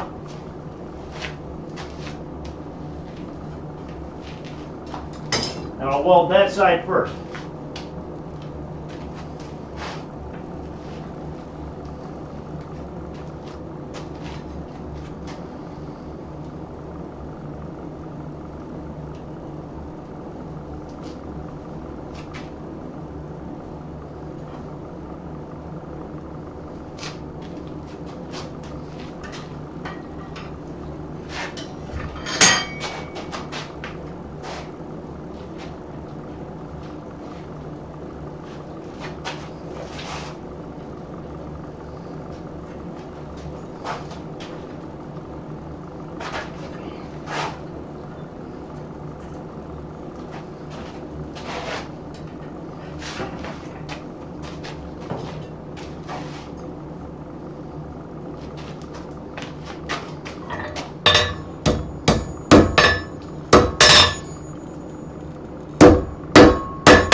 Now they're not lined up perfectly, but that's all right because most of the time that end you're going to make a scarf anyway, because that's your end that's going to weld onto your bar. So you're going to taper that down one way or the other. Now I'm going to reach in, just going to pull out the worst of this clinker.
This is just to show you how bad the clinker is in that fire. And I'll be lucky if that was half the clinker.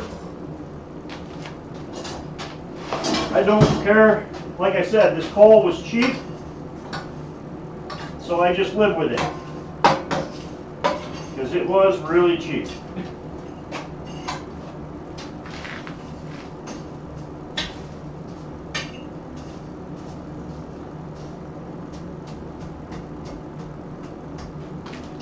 Okay, so I just cleaned half the clinker out. There's still half in there.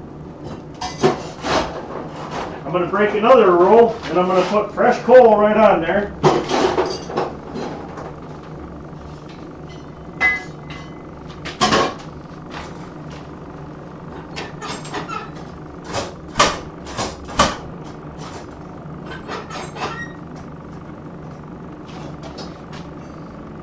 I'm going to go in with my poker, loosen up the fire. I mean, I'm doing everything they're telling you don't do if you're going to weld.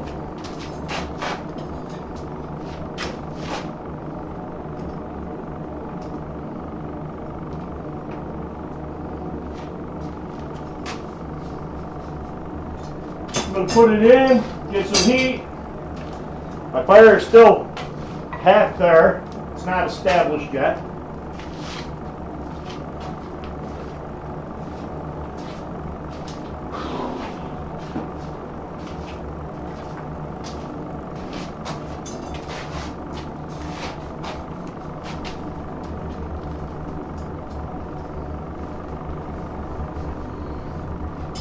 even going to move it over to the side that's really hot, which means that that side probably has the most clinker because it's blowing more air up on that side.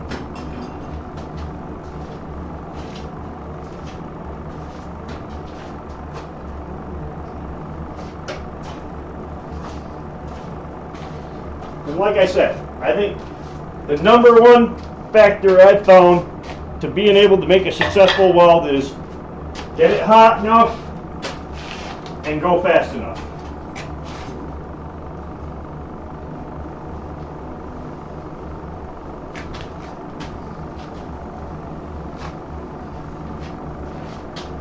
I got it pointing down in the fire. Another no-no.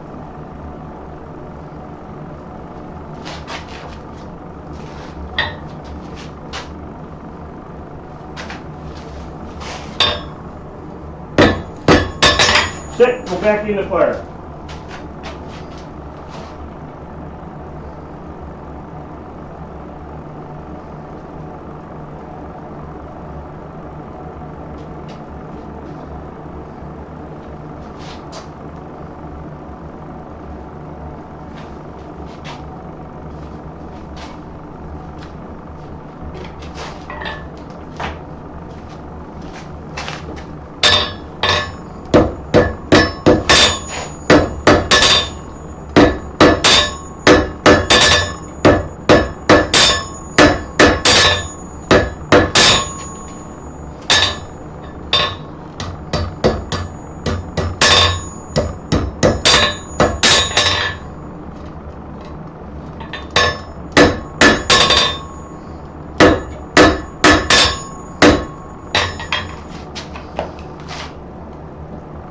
I don't know if you can see it. That's one side. I'm going to put it back in and I'm going to heat the whole thing up so that I can straighten it out a little bit before I do the other end.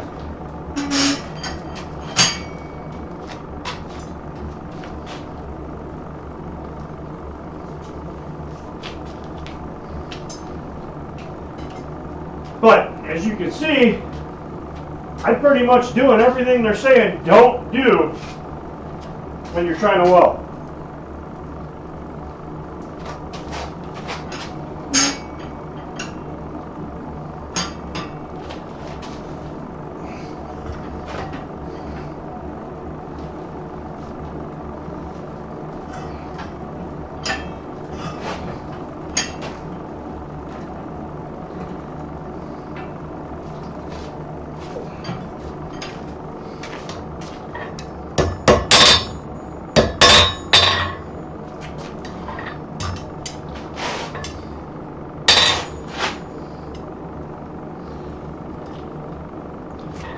Just going to compact them into where they need to be tight.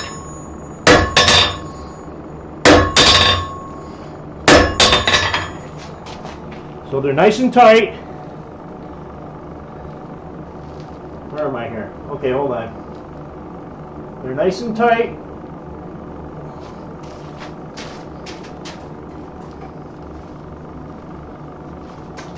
Oh, I wish you could see how dirty this fire is.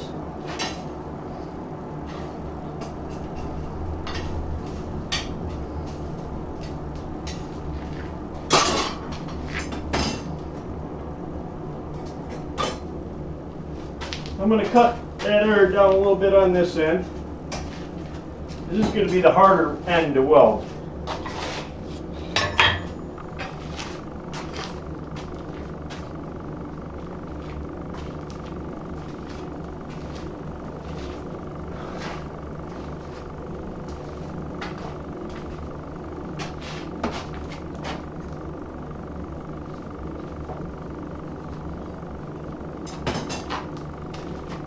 Oh, I forgot to flux it. Oops.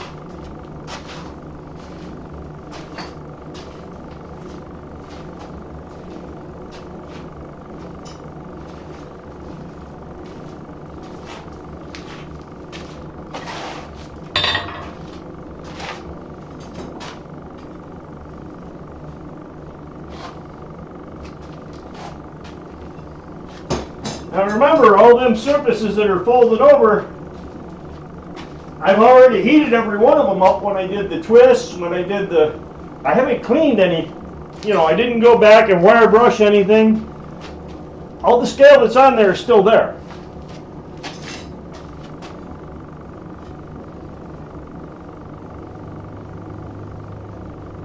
And as dirty as this fire is, I would not be amazed if I couldn't weld this.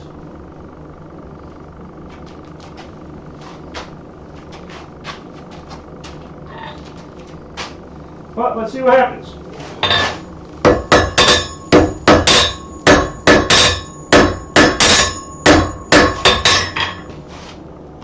We're going to go back in. Notice I don't keep it out and hammer very long until I get a really, really good weld.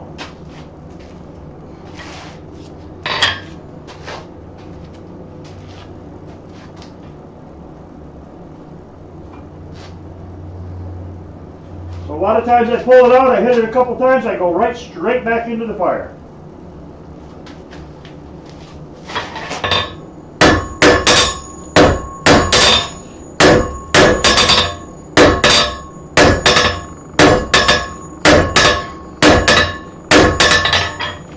I'm going back in the fire. I'm going to keep that right up at or near welding heat for a few heats.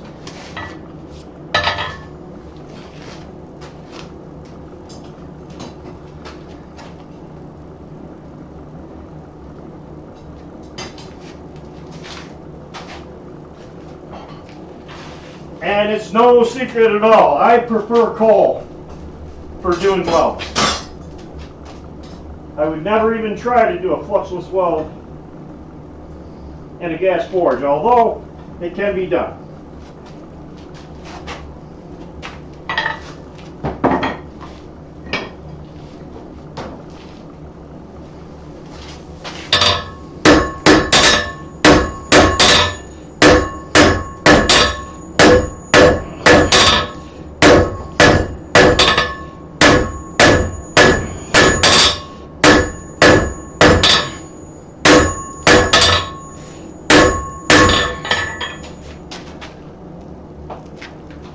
Still going to keep that heat up.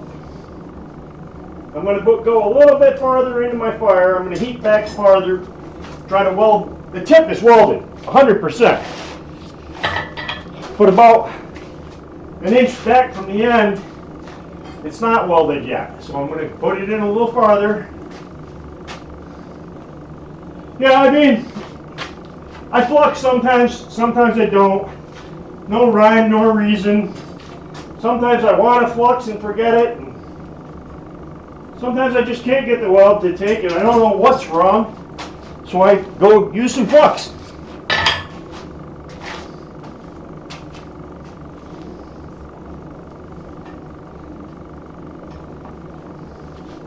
Alright, good welding heat way back here.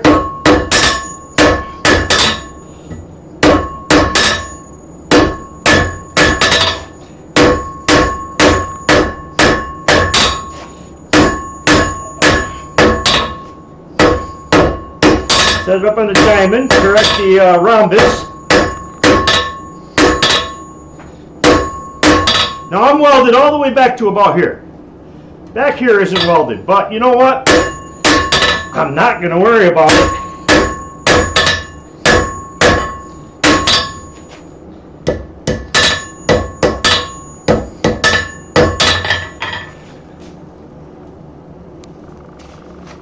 I'm just going to keep drawing that out for a little while.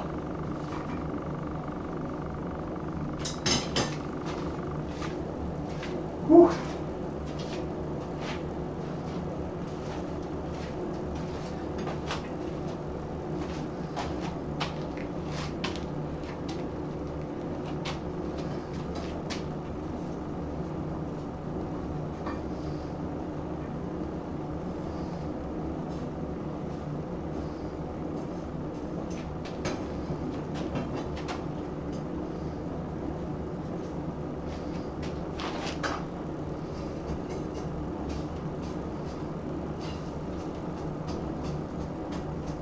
My fire is getting so dirty that I almost can't heat it up anymore.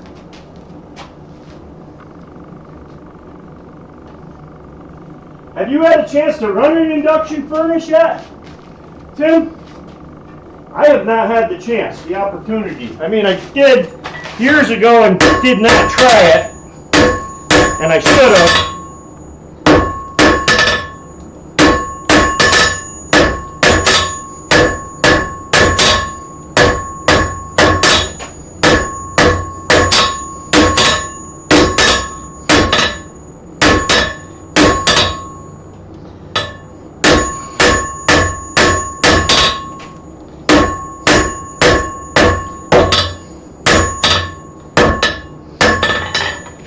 You can see I'm drawing that out.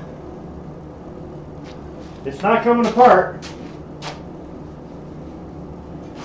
My fire is so dirty that I can't even heat the fire up to forging temp unless I pile more coal on.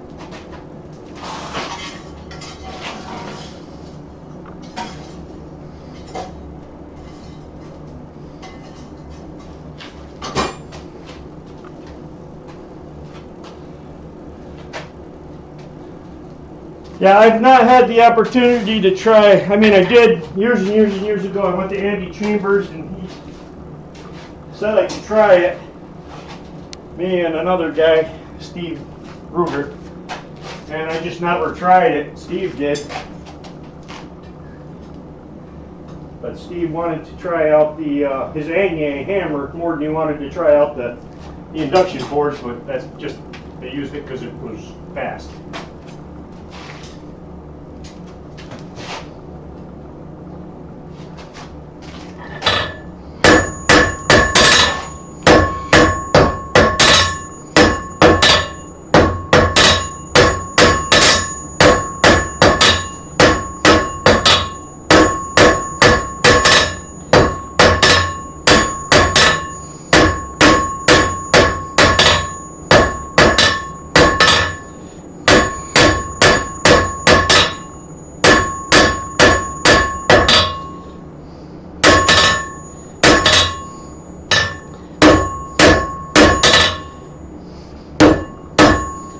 Right now I'm up in the area that's not welded. But I'm going to round that up. It's going to slip around a little bit, but I'll be able to get it.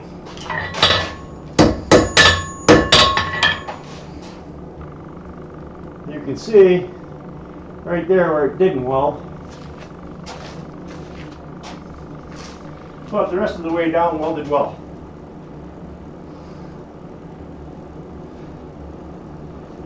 Woo! Yeah, coal is not cheap there, huh?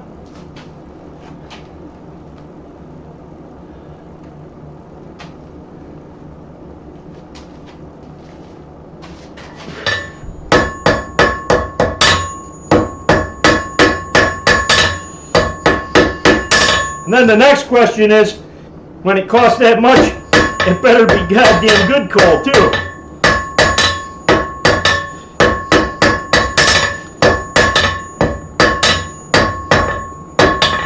We used to have a place locally that we all went to get our coal, and you'd go and you'd buy a bunch of coal and it'd be good, and, you know, 6 months to a year later you'd go back and the next run would be crap you couldn't hardly even use, and the next run might be good stuff again.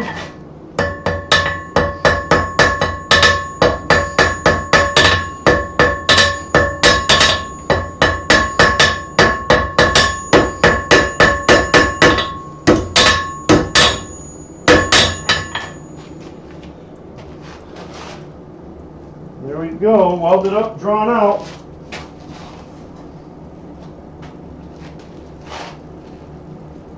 I'm going to cheat a little bit and go to the vise. Put a bend in this.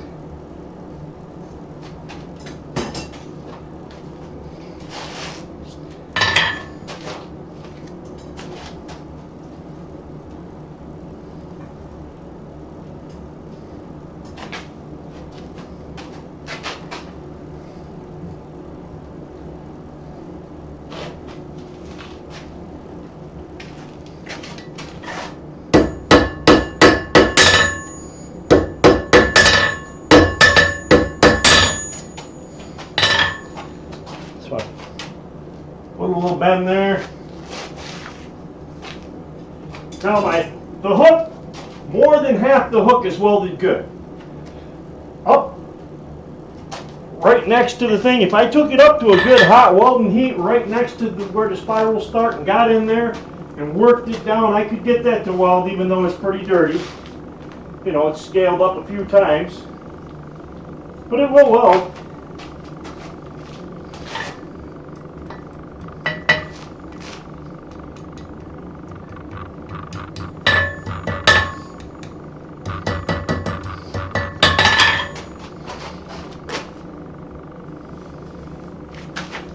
Ah.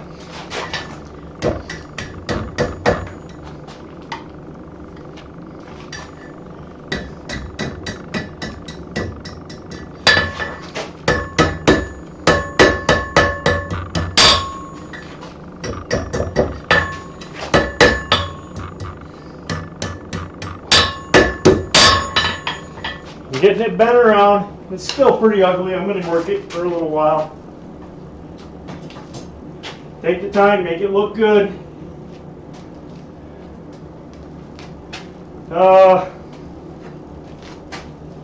Yeah, I mean, a lot of people are just afraid to, you know, they think they need that magic miracle metal glue there.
And you can see there's a little chunk of it in the beginning. Right there, you can see it. Right in there that didn't weld. And that's all the way around on all four sides.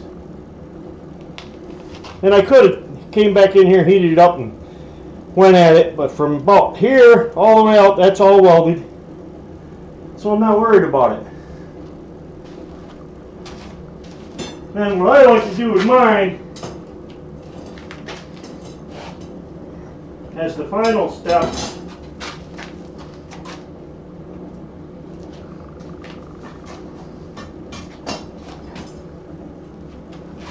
and this is how I'll know whether my weld was good on the other end, is I'll go over to the power hammer and just smush the whole thing flat with a couple, yeah, CCI brand hot metal glue.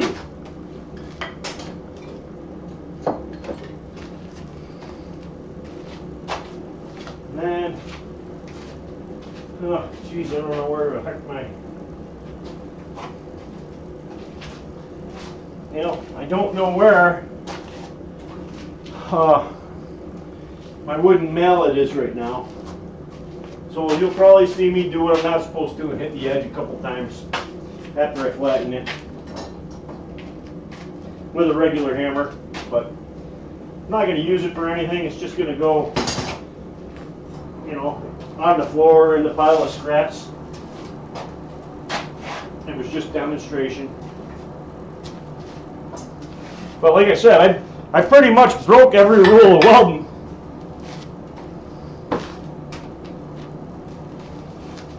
Temperature and speed. I think those are your two biggest variables. If it's not hot enough, it won't weld. And if you go too slow, it won't weld.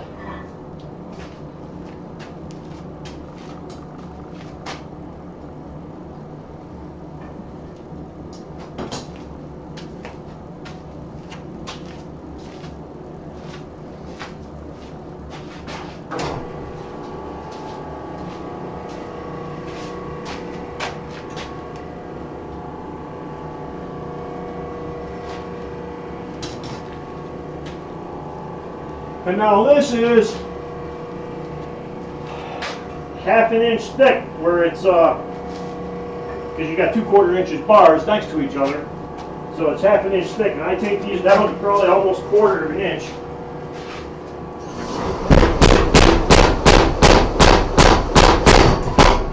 I'll probably stop at 3/8 on this one because I put more twists in it than I normally do.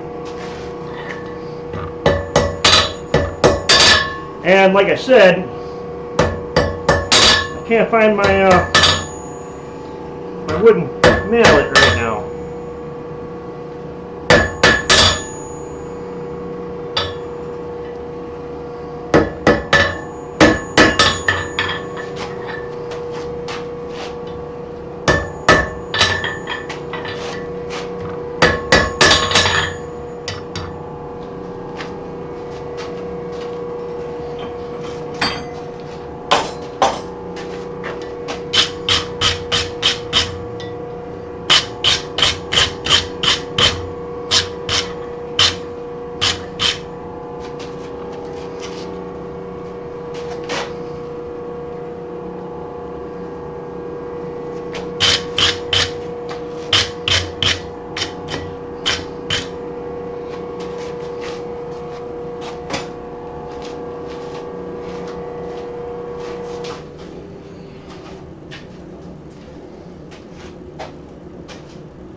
And that sudden cooling, if that don't pop a weld, nothing will.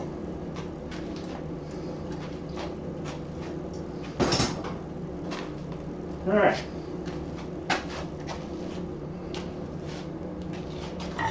I don't really know why I'm worrying so much about getting this straight, because I'm probably never going to use it. It's going to go over there because I didn't weld far enough down in right there.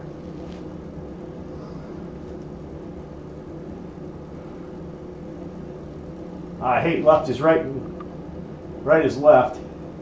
And I twisted that 5 turns. I don't normally go 5 turns. I usually go 4.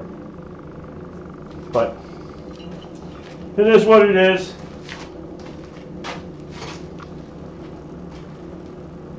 Whew.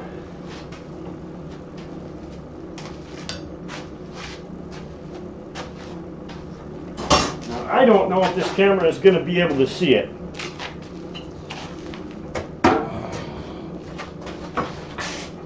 It is a corded camera, so I have to get some cord over here. I mean, the fire may just be too bright.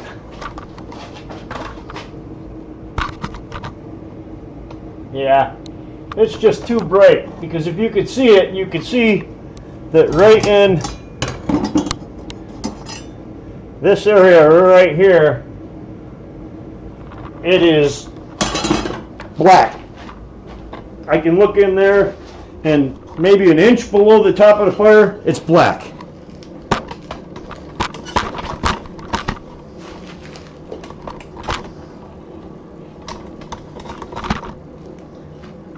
Yeah, good enough. All right. Use that whole mess up. All right, so it wasn't a total loss. I made a a pretty bad looking wheat twist, but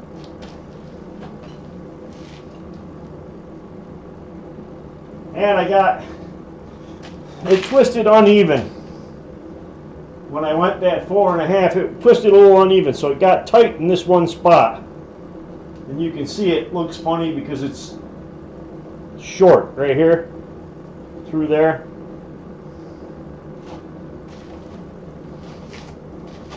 It's not as bad from the other side, but it's just not right. If I go over here,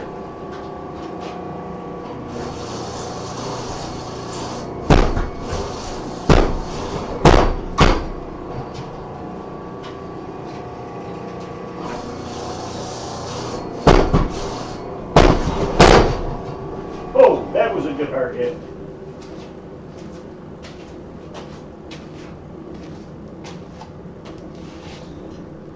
That was a good hard hit, and it didn't break the weld apart.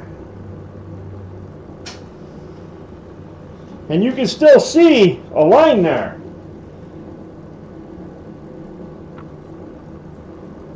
But that doesn't mean that it's not welded. That's just because the two round bars came together and it left a little pocket where it created a cold shut.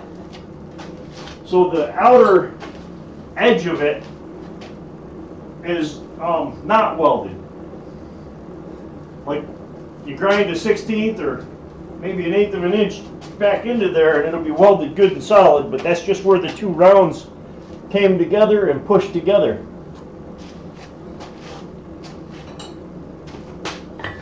But I think I'm going to call it. It's been 2.5 hours. I thank you guys for stopping in and watching. I was kind of hoping that a couple other people were going to stop in and check it out, but oh well. It is what it is. Yeah. I mean, all that welding and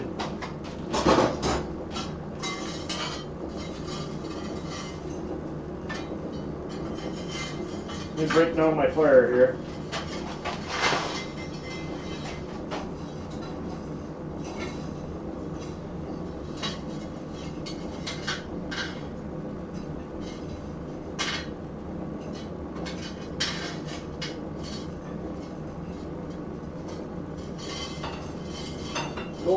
Coal, clinker, clinker, clinker, clinker.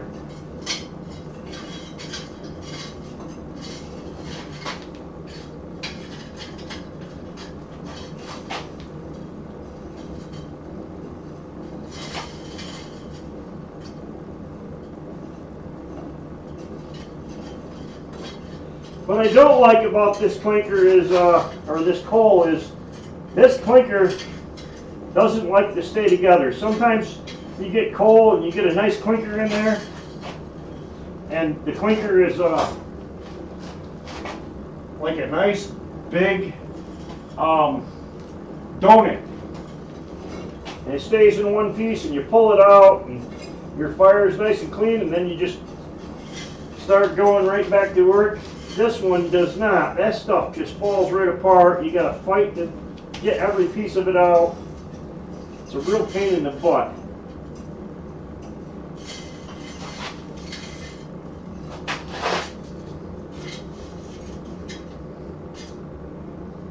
But you can see, I was doing them forge welds, and all that clinker was in the fire. And there's still more there. It just fell apart. Those were the bigger chunks.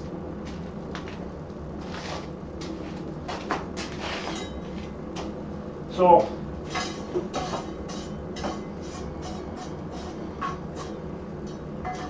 welding is 90%.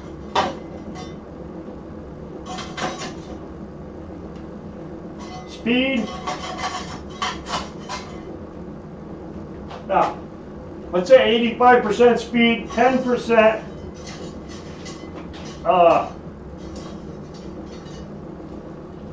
I'm still digging clinkers up.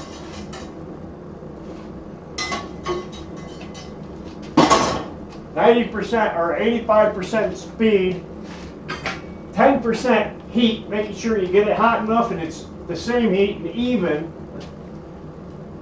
And the other 5% is just the will to do it. And say, hey, you know, I'm doing everything wrong, but it's still sticking.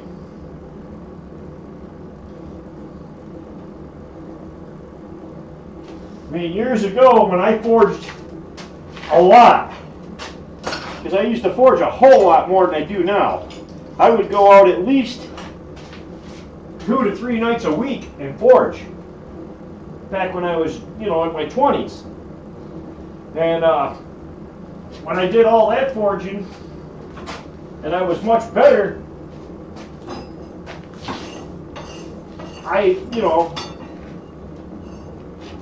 used to sit there and, you know, be like, oh, forge welding's hard.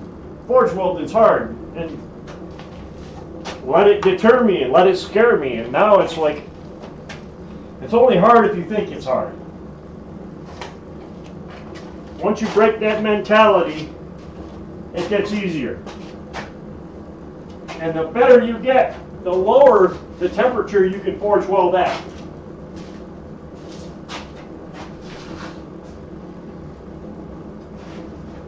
And another hint is don't wail on it the first couple of hits. Come in, give it some taps, but don't wail on it. Yes, Tim, you have to get off your butt and do some forge welding.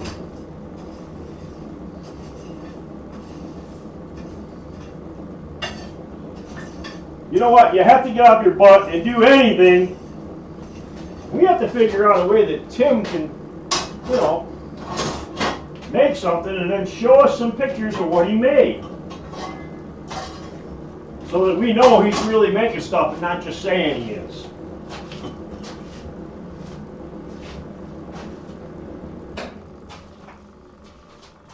Whew! I am hot and sweaty. Oh.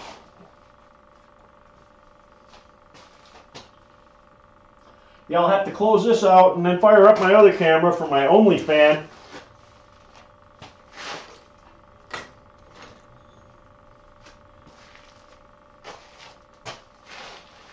Because my OnlyFans likes me when I'm sweaty and hot.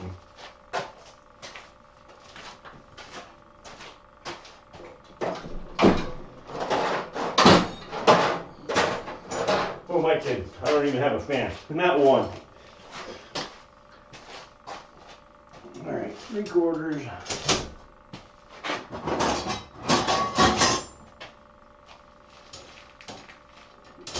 Quarter inch. Half inch. Yeah, in case you're wondering, this rack right here is the tongs that I use the most. This is where, from here to here, this is all just the fiery furnace forge tongs I got at Quad State and stuff. And I got some other tongs down on that end. There's another rack identical to it on this side that's full, but those tongs are tongs that I don't use very often. There you go, Tim. I want to see you get out there. I want to see you do something. Use your forge and post it. Because, I mean, you, Alexis, once in a while, Ibaka drops in while I'm doing a live stream. Trail Dust once in a while, but that's about it. And I've got a whopping 22 or 23 subs now on YouTube, so woo! I'm a big name now.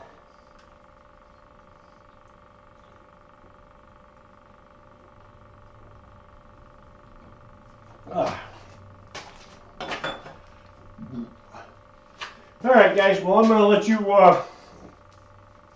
go do something more productive. My fire's all dragged out. That's the nice thing about coal forges. You don't need to throw water in them or any of that. Just drag the coal out and they go right out. And I just close down my little door.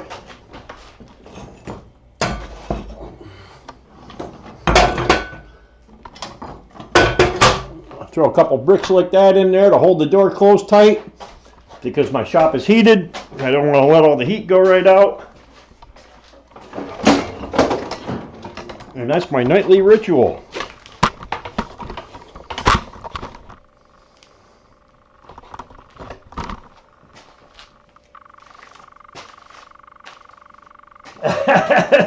Oh God. Yeah,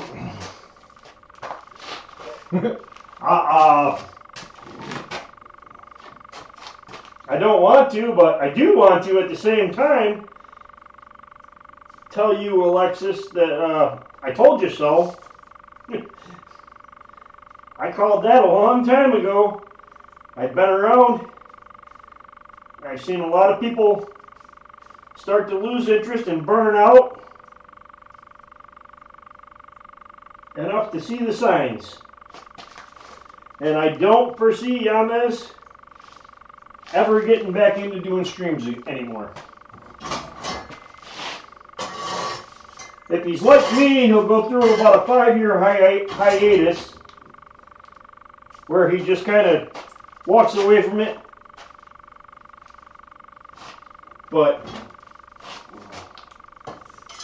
And I'm still digging more clinker out. No, crap, I can't throw it up there. Got it closed. I'll put it off to the side.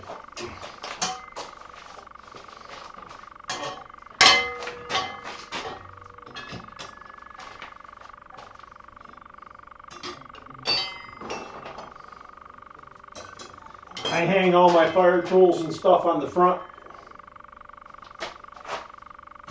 of my thing. I've got hooks that run all the way around the front, and usually I have something hanging on almost every hook, but I got 1, 2, 3, 4, 5, 6, 7, like 7 empty hooks, so that means I got a few things out. 6 empty hooks. Huh.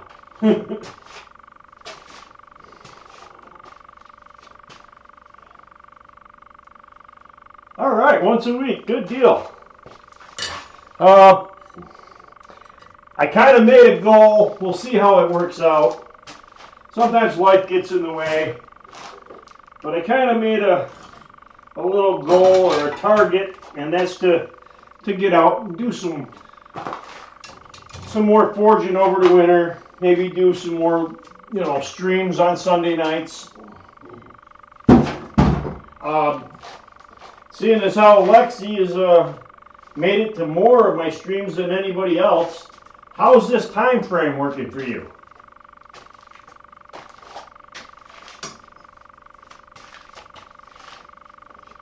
Because it's, I'm usually starting here at 6 o'clock on a Sunday evening, afternoon.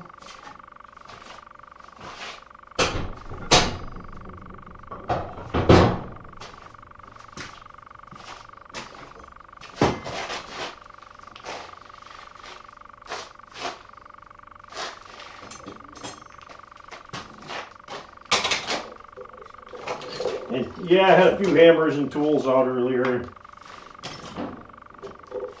playing around. It's perfect. All right.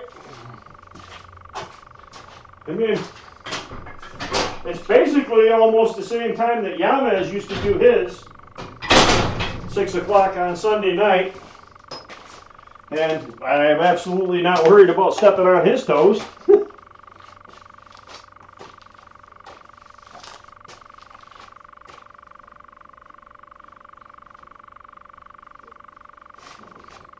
Yeah, I think I'm going on almost 3 hours now. Well, it's going to be short, the time on this one, because, yeah, it's saying 2:37, but if you remember right, we restarted like twice because I was having problems with the, first it dropped the chat, and it just said, chat disconnected, retrying, and it retried and didn't, and then said it couldn't connect, and just, that was it. It was giving up. And then it, oh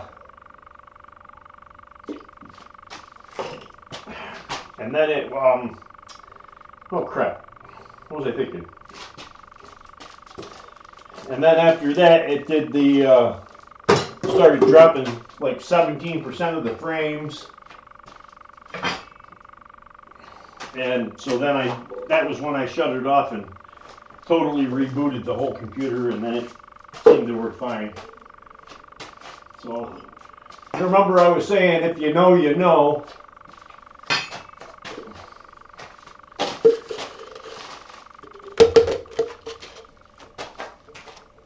So,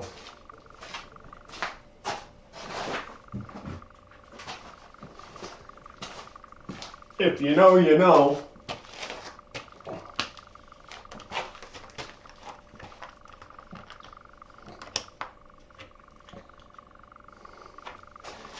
this one's closed. I wonder, do I have an open one?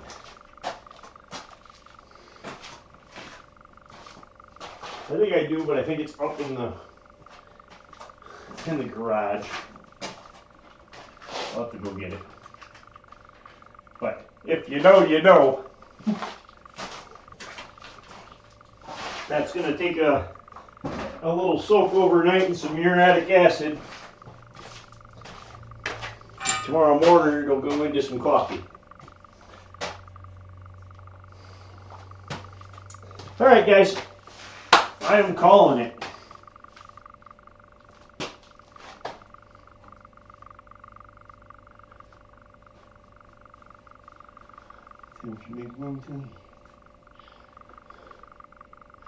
And it's alright too that I don't have a ton of people because it's easier to read the chat and forge. But I can keep up with a few more.